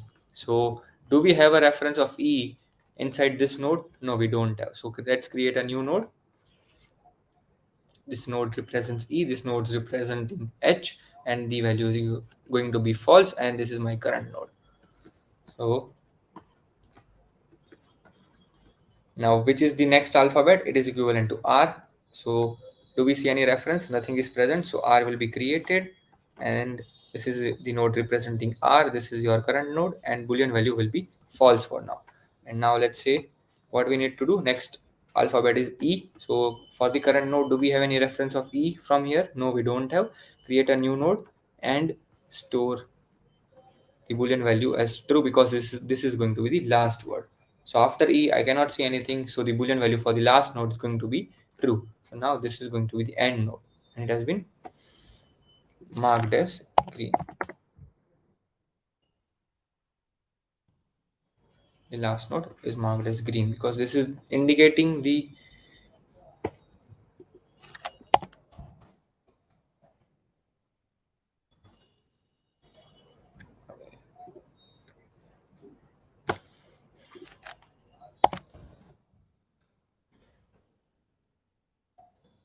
okay. And over here A, where is A? This also indicates the end node.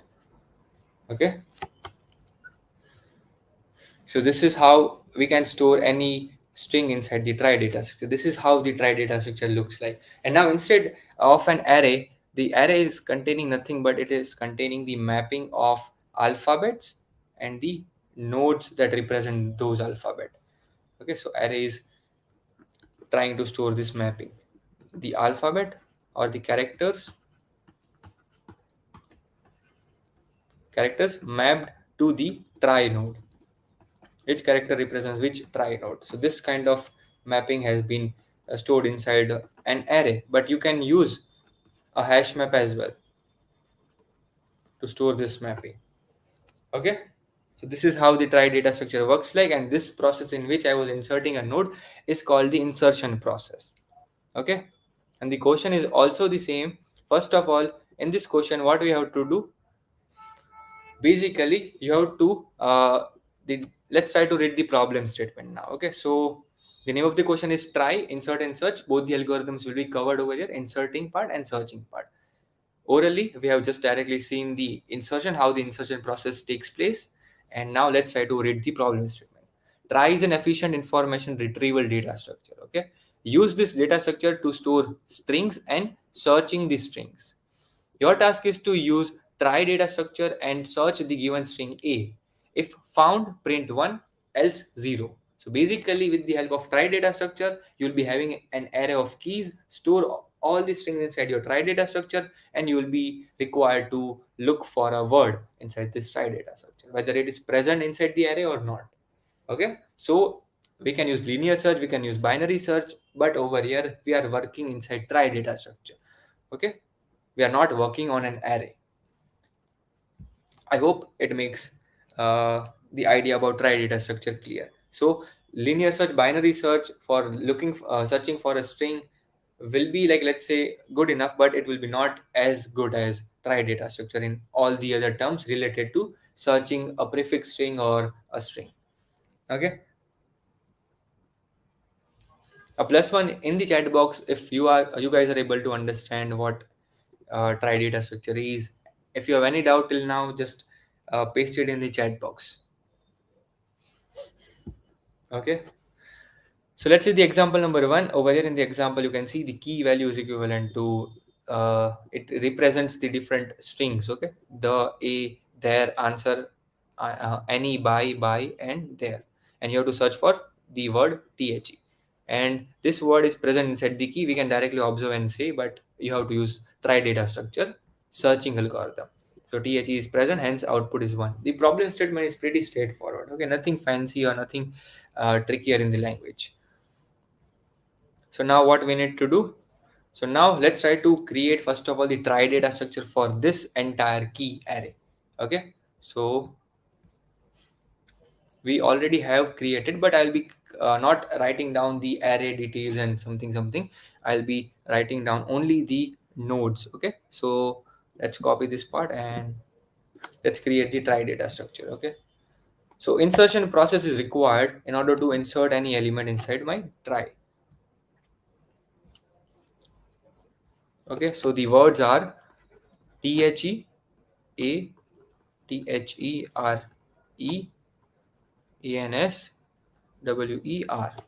and the other word is any.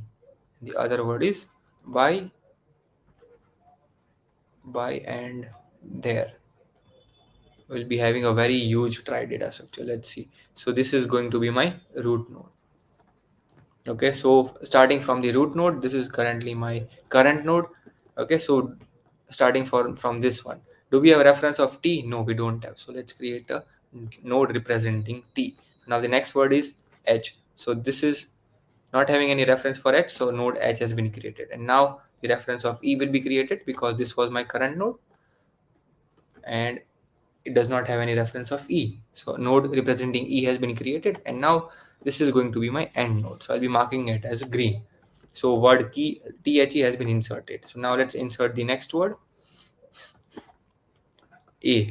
So starting from the root node, do we have a reference of a? No, we don't have. So let's create a node a. This is the node representing a, and as it is the last node of, as it is representing a word, the end of the word, so I'll be marking it as the end node. So boolean value will be true over here. So the next one, is there. So let's start. The first one is t. So starting from the current node, t is already there. So this is going to be my current node. Now the next word is h. H is also there. The next word is e. So e is also there. The next word is r, but r is not there. So let's create r, a node representing r. This is current node. Next word alphabet is e. So this is going to be the end node. So mark it as a green. Okay. So this is how the insertion process takes place. So the next is answer. Okay, so let's start. So a, starting from the root node again.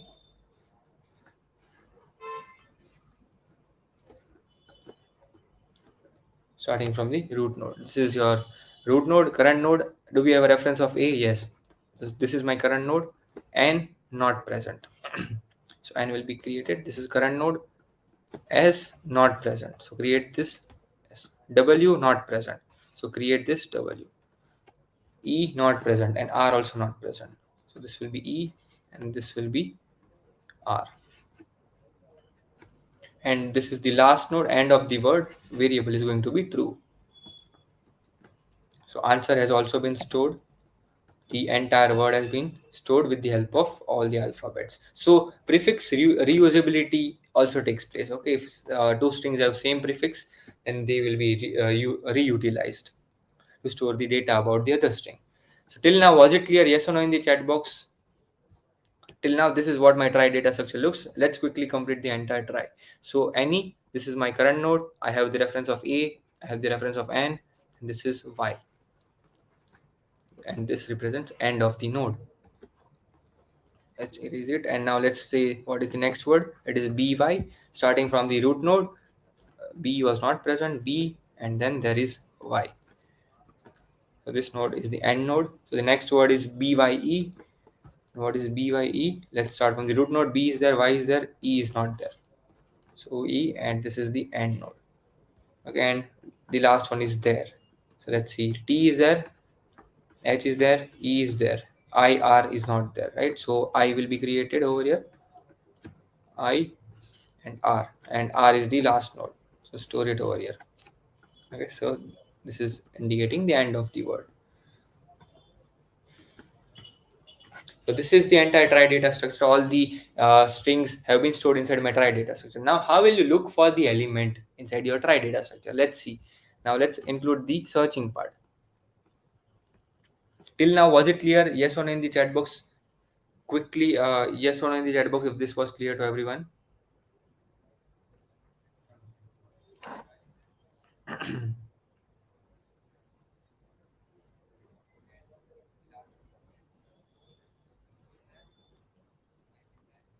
Okay, I'm waiting for your replies. Do mention down in the chat box if it is clear to you. Okay, I might be getting late replies because of latency in the connectivity. So let's say now I have to search for the word. Let's say what was the question? The question was saying search the word THE. It says search THE. So now let's see how to search for an element.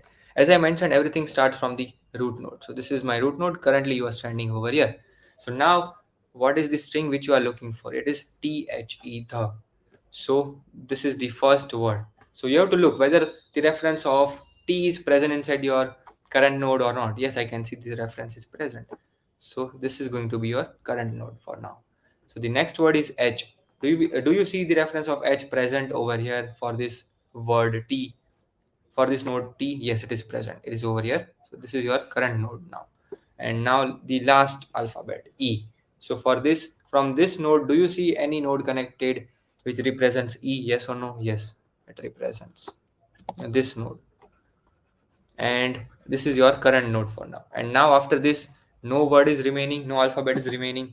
So it means this is the end of the word, and you have to check whether the node at which you are currently standing should also be the end of the word, because we know the end of the word represents the word THE, right? Because it indicates the end of an entire word. This green indicates the end of a word, and over here as well, the string has also been completed. Hence, it should match. If it is matching, that means the searching is complete. THE string is present inside your try data structure. Okay, so now let's do it the same thing for other kind of strings, any other different strings. Okay, so till now, was this example clear? Yes or no? How to look for a word inside your try data structure. Let's say you were supposed to look for some other thing. Let's say you were supposed to look for THE and I. You have to find out whether this string is present or not. Okay, so let's start. THE and I. So this is the first word, and currently you are standing at the root node. From here, any node representing T, yes, this part. So this is your root current node. And the next word is H. Any node representing H, yes. So this is your current node. So the next word is E. From H, any word or any node representing E, yes, this one. So this is your current node. From here, is there any from here you have to find out, is there any of the node representing the alphabet I? Yes, it is over here. So this is your current node. Now, what is the next word? Next alphabet is not present. So now that means you have reached the end of the entire string. So it is for sure whatever is your current node, it should also indicate that this is the end of the word. Then only then it means the string is present. But this last node at which we are currently standing does not say that this is the end of any word. No word is ending at the node I. Any word which is ending at I, that is THEI, this kind of word is not present. If it might have been present, then this node would have been green instead. Okay, so now I hope it makes sense. So over here, this searching, although we were able to look for the entire string, but actually this string is not present. A prefix of it is present in different strings. Okay, this is a prefix of other strings which is present inside your try data structure. Okay, so that is how the searching process in try data structure looks like. So now let me give you the algorithm part. So first of all, we'll be looking at the class structure of the node. Okay, we'll be looking at the node structure of a try node. So let's say you have created a class that represents try node, and over here inside it, as I mentioned, an array representing the entire alphabets will be present. So that will be capable of storing nodes of, or the objects of try node, and this will be called as, let's say, array. And the other one, let's say, what will be the value? It will be a boolean variable that says is end of word. Okay, and this is what a try class looks like. You can use a constructor to initialize all these things, and the size of this try array will be equivalent to, let's use the constructor as well to initialize both the values. Okay, so the size of this array is going to be equivalent to 26, because over here I am only storing all the alphabets or the strings that are in lowercase. That is all the 26 alphabets. Okay, and is end of the word will be initialized as false in the beginning, because I want it to be not the end of any word initially. Can we use inheritance in this? Why do we need to use inheritance? Which part? Why do we don't need any two different classes? No, there's no requirement of two different classes. That's the reason.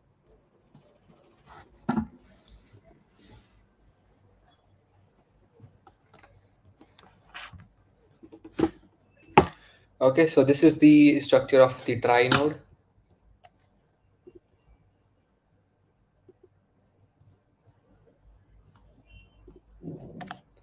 Are you guys able to understand the try data structure? Any doubt till now? Anything from your end? Okay, so basically this is the class, and you can also try out the implementation on your own. Okay, so this is the entire try node. Now let's write down the algorithm for inserting an element or inserting a word inside my try. So basically, as I mentioned, try will be having, if you focus on the question, you can observe inside the function you can have insert a method, and the arguments passed is the root node of the try data structure and the string which you have to insert. So basically we need a root node, and what else do we need? We need the key that I need to insert it. Okay, so first of all, from the root node, my current node will be initially pointing to the root node, right? And one by one I'll be going through all the characters of the strings, that is key. This is my key that I need to insert. So I'll be iterating over the entire uh, characters of this key.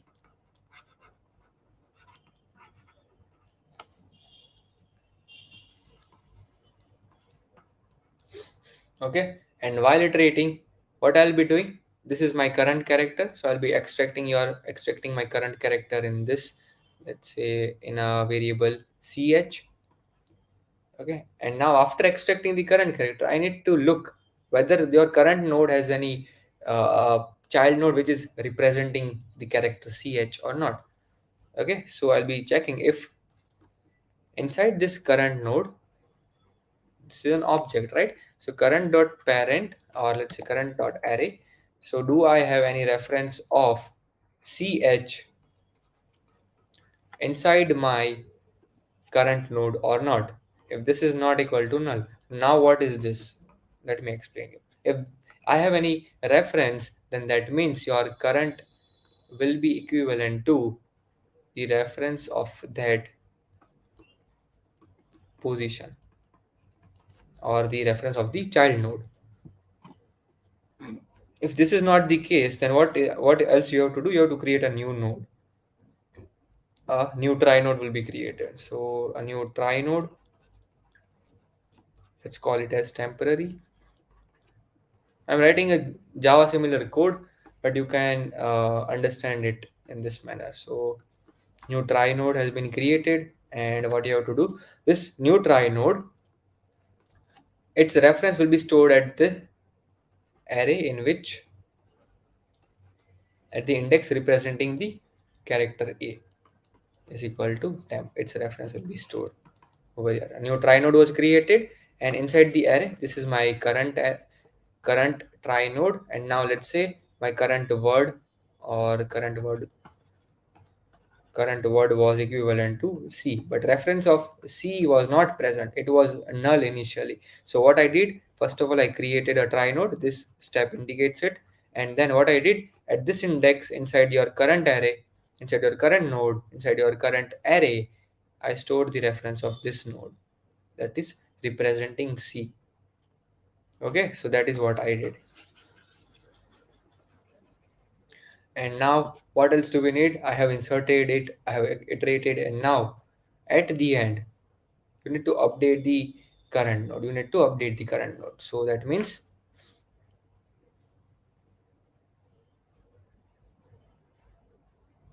as a new node has been created, so your new node is going to be your current node. So if it is not equivalent to null, then that means what you will be doing, you will be going or jumping to that node. So I'll be adding it over here as well. Okay, so basically I'll be going to the new node which has been created in this manner. And after the end of this for loop, you can directly conclude that the node has been inserted. And this is the end of the insert function.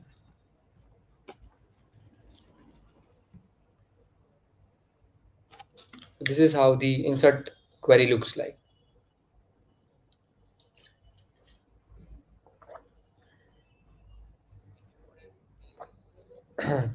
Is it clear?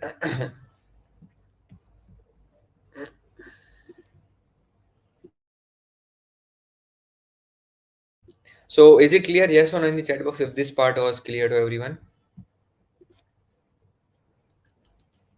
A quick reply from everyone if this part was clear to you.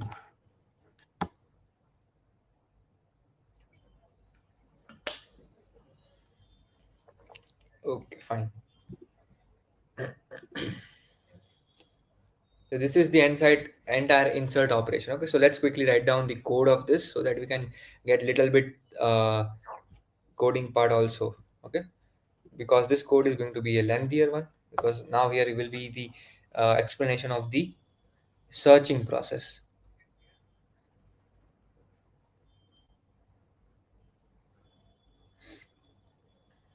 Okay, so now let's directly understand what we were currently doing. First of all, I need current node. So my node current is equal to root node.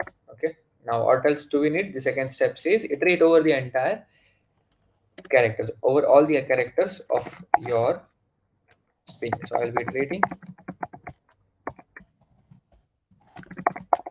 I'm writing the code in Java, but I'm also mentioning these steps.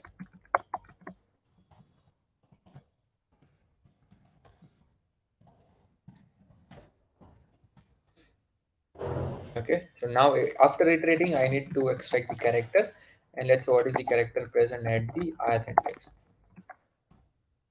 Whatever is the character, now I need to check whether the reference, along with this, I need to check whether the current node has reference of ch or not. So I'll be looking whether the current node, and inside the current node you can observe inside the uh, class declaration, inside the class declaration of try node, the array is going by the name children. So I'll be checking whether I have any kind of child node which represents ch or not. So ch is actually the ASCII value. So basically I will subtract the ASCII value of a and I'll be converting it into the range 0 till 25, because the indexes will be from 0 till 25 as the array is of size 26. So I'm directly mapping the alphabet to the a will be at 0th index, b will be at the index number 1. So I need this mapping, and this mapping can be achieved by just doing a simple subtraction. So if this is not equivalent to null, then I can directly jump to that null. So I'm writing down what if it is equivalent to null. If this is equivalent to null, then current dot children will be equivalent to new try node. I need to create a new try node. So I will be generating a new try node and its reference will be stored at that particular index. And now I'll be jumping to the new try node. My current will be pointing to the new try node. So I'll be writing down current is equal to your new try node. That is children of ch minus a. And if this value was not equal to null, then and also then you would have applied this process, that jumping to the new child node to the actual child node, right? But over here as well, both these steps are common in if and else part, so I have written down in general. And now afterwards, after the insertion is complete, nothing is required to be done. So this is the entire insertion process.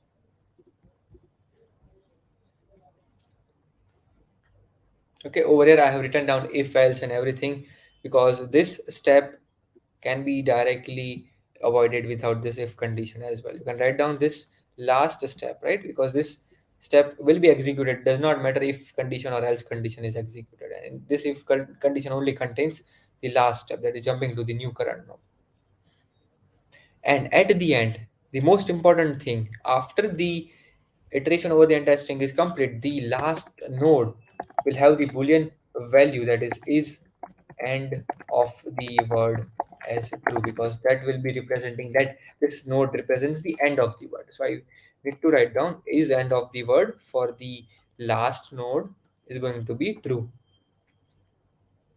That is wherever your current is, for that is end of the word will be marked as true, because that node represents the end of a word.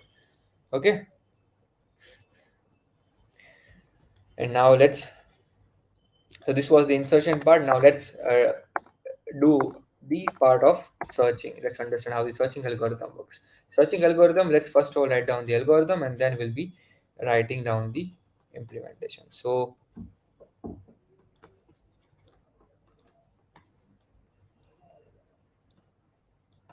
for the searching part, what else do we need?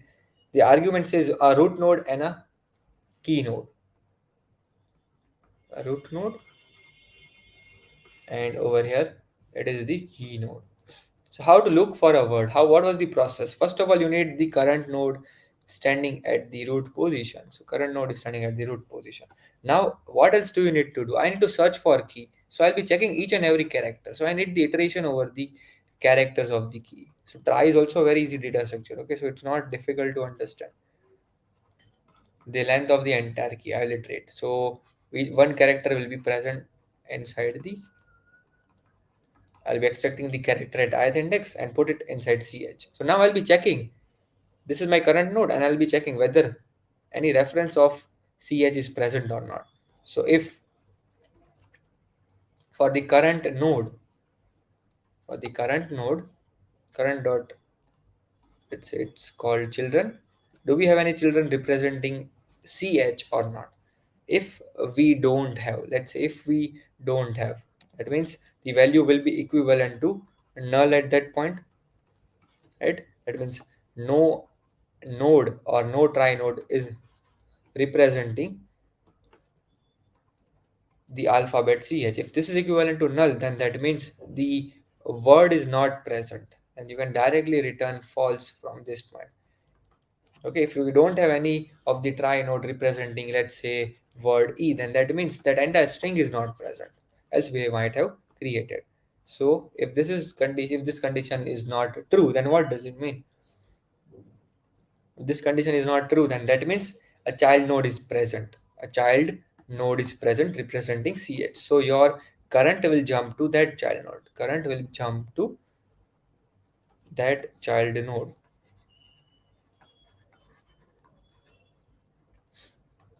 Okay, and at the end we observed that some of the strings might occur inside the trie as a prefix of the other string, just like thei. It was present, the entire string is present, but it is a prefix of some other string.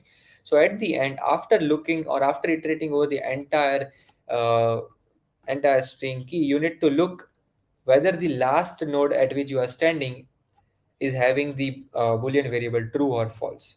So you will be checking whether the boolean value for the last variable for the last node, that is is end of word true or not. If is it's this variable boolean variable value is true, then that means you have found the entire word. Else it will be concluded that this string is not present. Okay, so you can return the value of this entire boolean variable itself. So this is the entire search algorithm.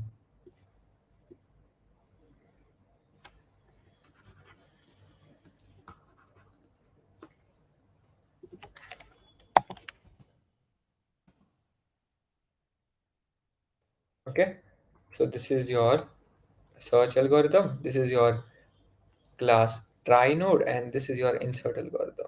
Any doubt till now? Do you guys have any confusion in this search algorithm?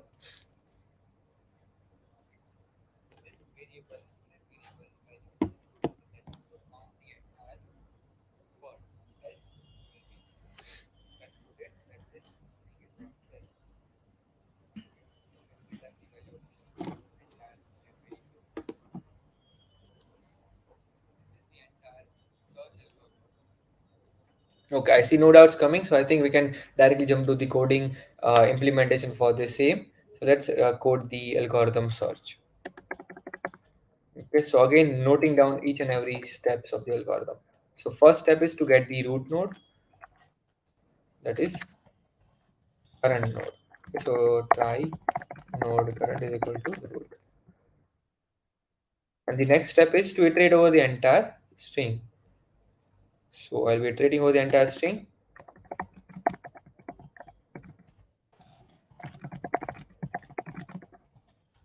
So one by one, I is equal to 0 to I is lesser than key dot gth, and let's extract the character. So extracting the character, and now I'll be checking if the current node has any child node representing ch or not. Okay, so I'll be checking whether current node has any child node representing ch or not. That means, let's say if it is equivalent to false, it means if I don't have any child node representing ch, then I'll be returning false, that this key is not present. Okay, else what I'll be doing, else I'll be jumping to that child node, else my current will be now the reference of the child node. Okay, and after iterating over each and every character, luckily let's say you were able to iterate over the entire string key. So at the end you need to check what is the value of the last node and what is the value of its boolean variable is the end of the word. What is its boolean variable's value? Is it true or false? If it is true, then that means you have found the entire string. If it is false, then that means you don't have the string present inside your try. Okay, so this is the entire search algorithm. So now let's try to see if we have any kind of minute errors or syntax or compilation error. Okay, so one thing I forgot over here, that is conversion. That is conversion of ASCII into range.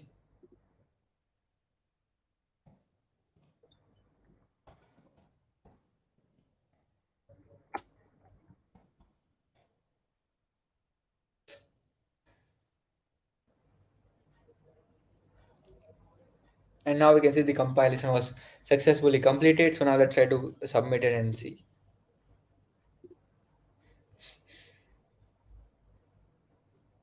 Okay, and the problem was successfully submitted. So what will be the time complexity of inserting any word?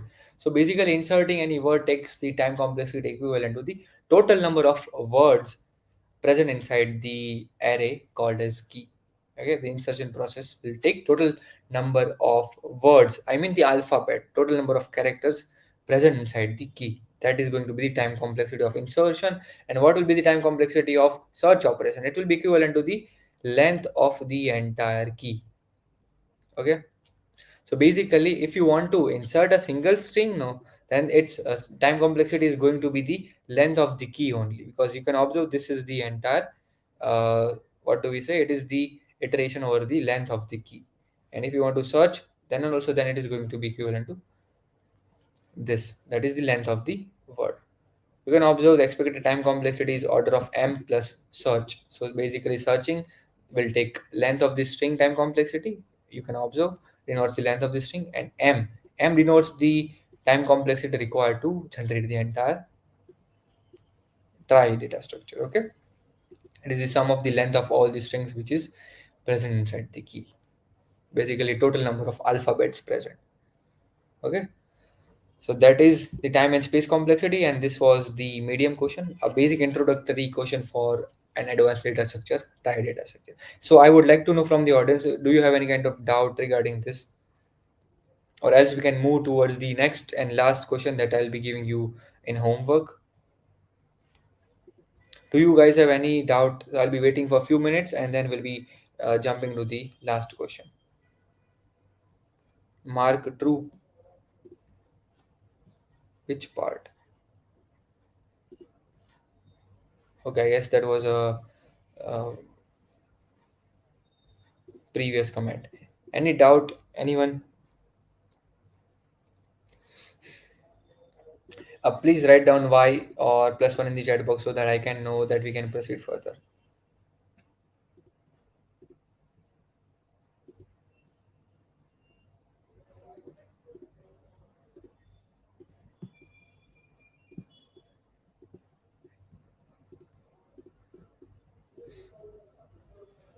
Okay, so now let's uh, see the last and final question. It is under the same try data structure. The concept is little bit different, or the algorithms which you need to do are little bit different.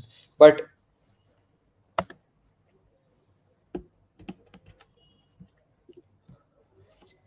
over here you can observe this question comes around a phone directory. I mean the difficulty level of this question is a hard question. Okay.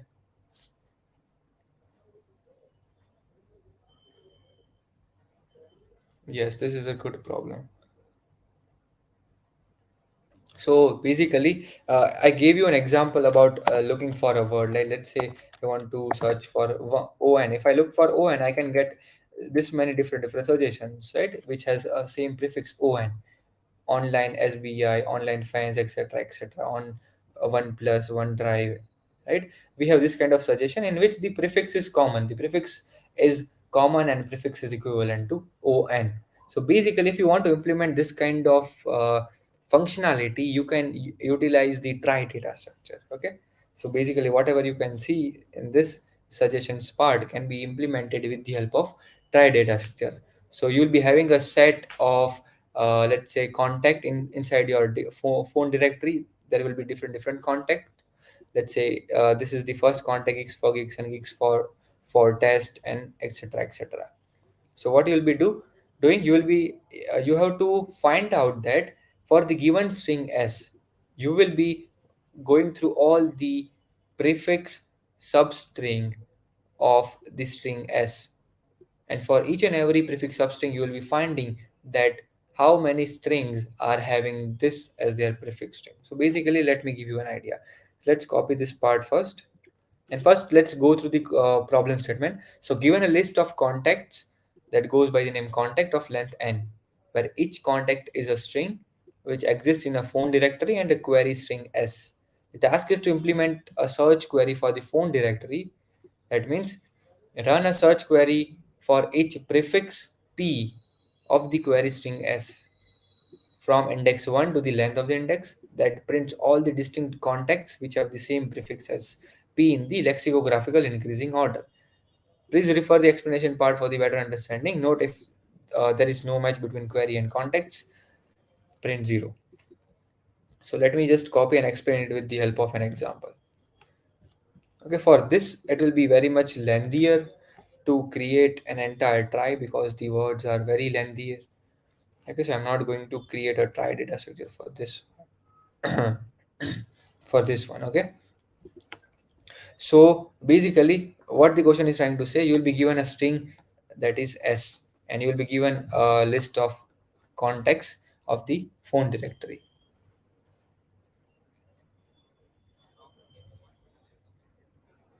Yes, this is autocomplete. Yeah, you can call it autocomplete as well. I'm new here. Okay, so welcome, Guda Mahinder. Yes, this is autocomplete, the feature which we observe in Google in any of the search options, right?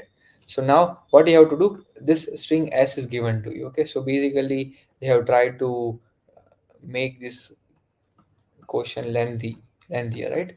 So basically for the given string, what you have to do in this contact list, you have to find out for each and every, first of all, for this string s, find out all the prefix substring. So that would be g, ge, g double e, g double e I, G double E I P, and G double E I P S.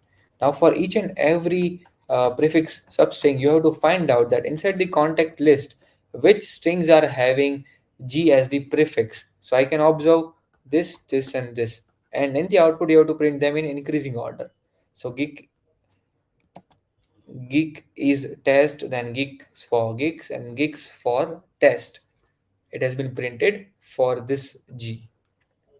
Okay, now for the other substring ge, you have to print down the same thing. You have to find out how many strings are having prefix as ge. So I can say g, geek is test, geeks this string and this string, all of them are having the prefix ge. So again they will be printed in the output but in increasing order.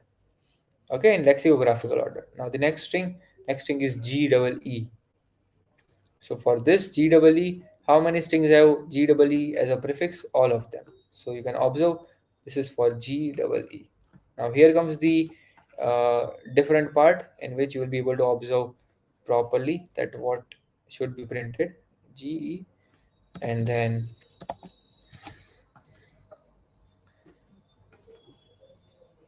this is G, this is GE, GEE.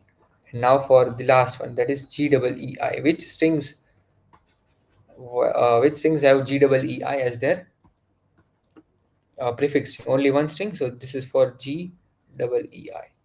And now the next one is G double EIP. How many strings have G double EIP as its prefix string? No, none of them. So for none of them, the output will be 0.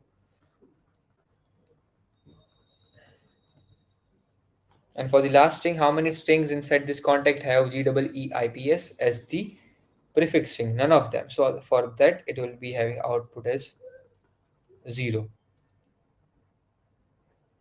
Okay, so this is what the question is trying to say. You have to print this many strings in the output based on the given string s. So basically you have to create a try data structure of this entire contact. For this entire part, create a try data structure, and you have to apply the search query for each and every substring of the given string s. So that is what the question is trying to say. I hope you got the basic idea about the try of this question. So I got an approach. Let's try it out.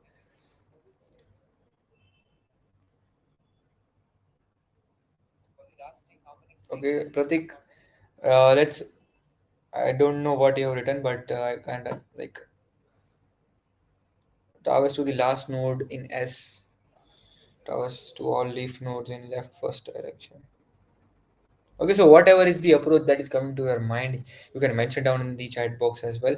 And if you're watching this video after the live session is completed, then you can mention down your thought process that, okay, I was able to think for the first time I got this approach in my mind. Okay, so I'll read down the approach and I want to know what different things can be done for this. for this question. Okay, and do mention down, do share your solution for this question in the comment section. It does not matter the solution was completely correct or partially corrected. I need to see the efforts if you are spending this much of time watching the session, right? We need the output of this. Okay, so, and let me give you a hint. You have to create a try data structure, and while applying the search query on each and every string, just keep the track of the last word which you visited inside your try data structure.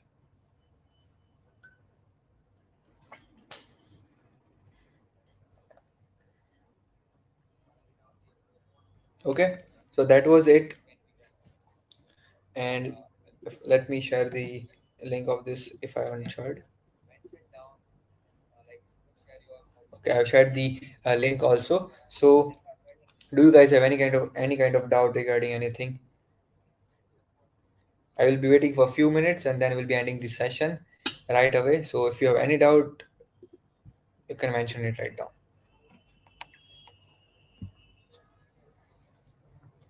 So how was the session? Did you guys really enjoyed the session? Was any part difficult for you to understand? I would like to know from everyone.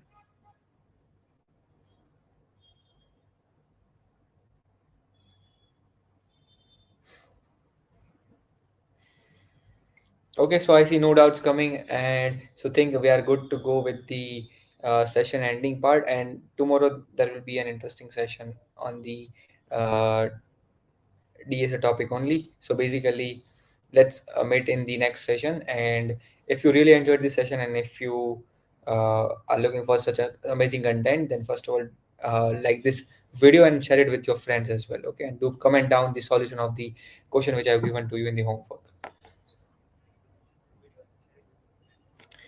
भाई programming वाला okay भाई BCA के बाद package कितना लग सकता है okay so what time will be the session it will be at 8 p.m. Only 8 to 10 okay BCA के बाद कितने का पैकेज लग सकता है if you are doing like जैसे computer science and you are into competitive programming or let's say you are good at DSA part you can gate very good package like you can get somewhat around 10 lp as well but I don't think it will be difficult for you because computer science is very open to everyone. Non-CS people also can get a good package. Okay. Suggestion: if you put topic in video title description, more people will be able to reach it later. Okay. Suggestion. Okay. Yeah, we'll keep that in mind. Okay. So that was it for today's session. I hope you enjoyed the session and let's meet tomorrow in the next session. Thank you, everyone. Thank you for joining the session. Have a good day and good night. Bye bye.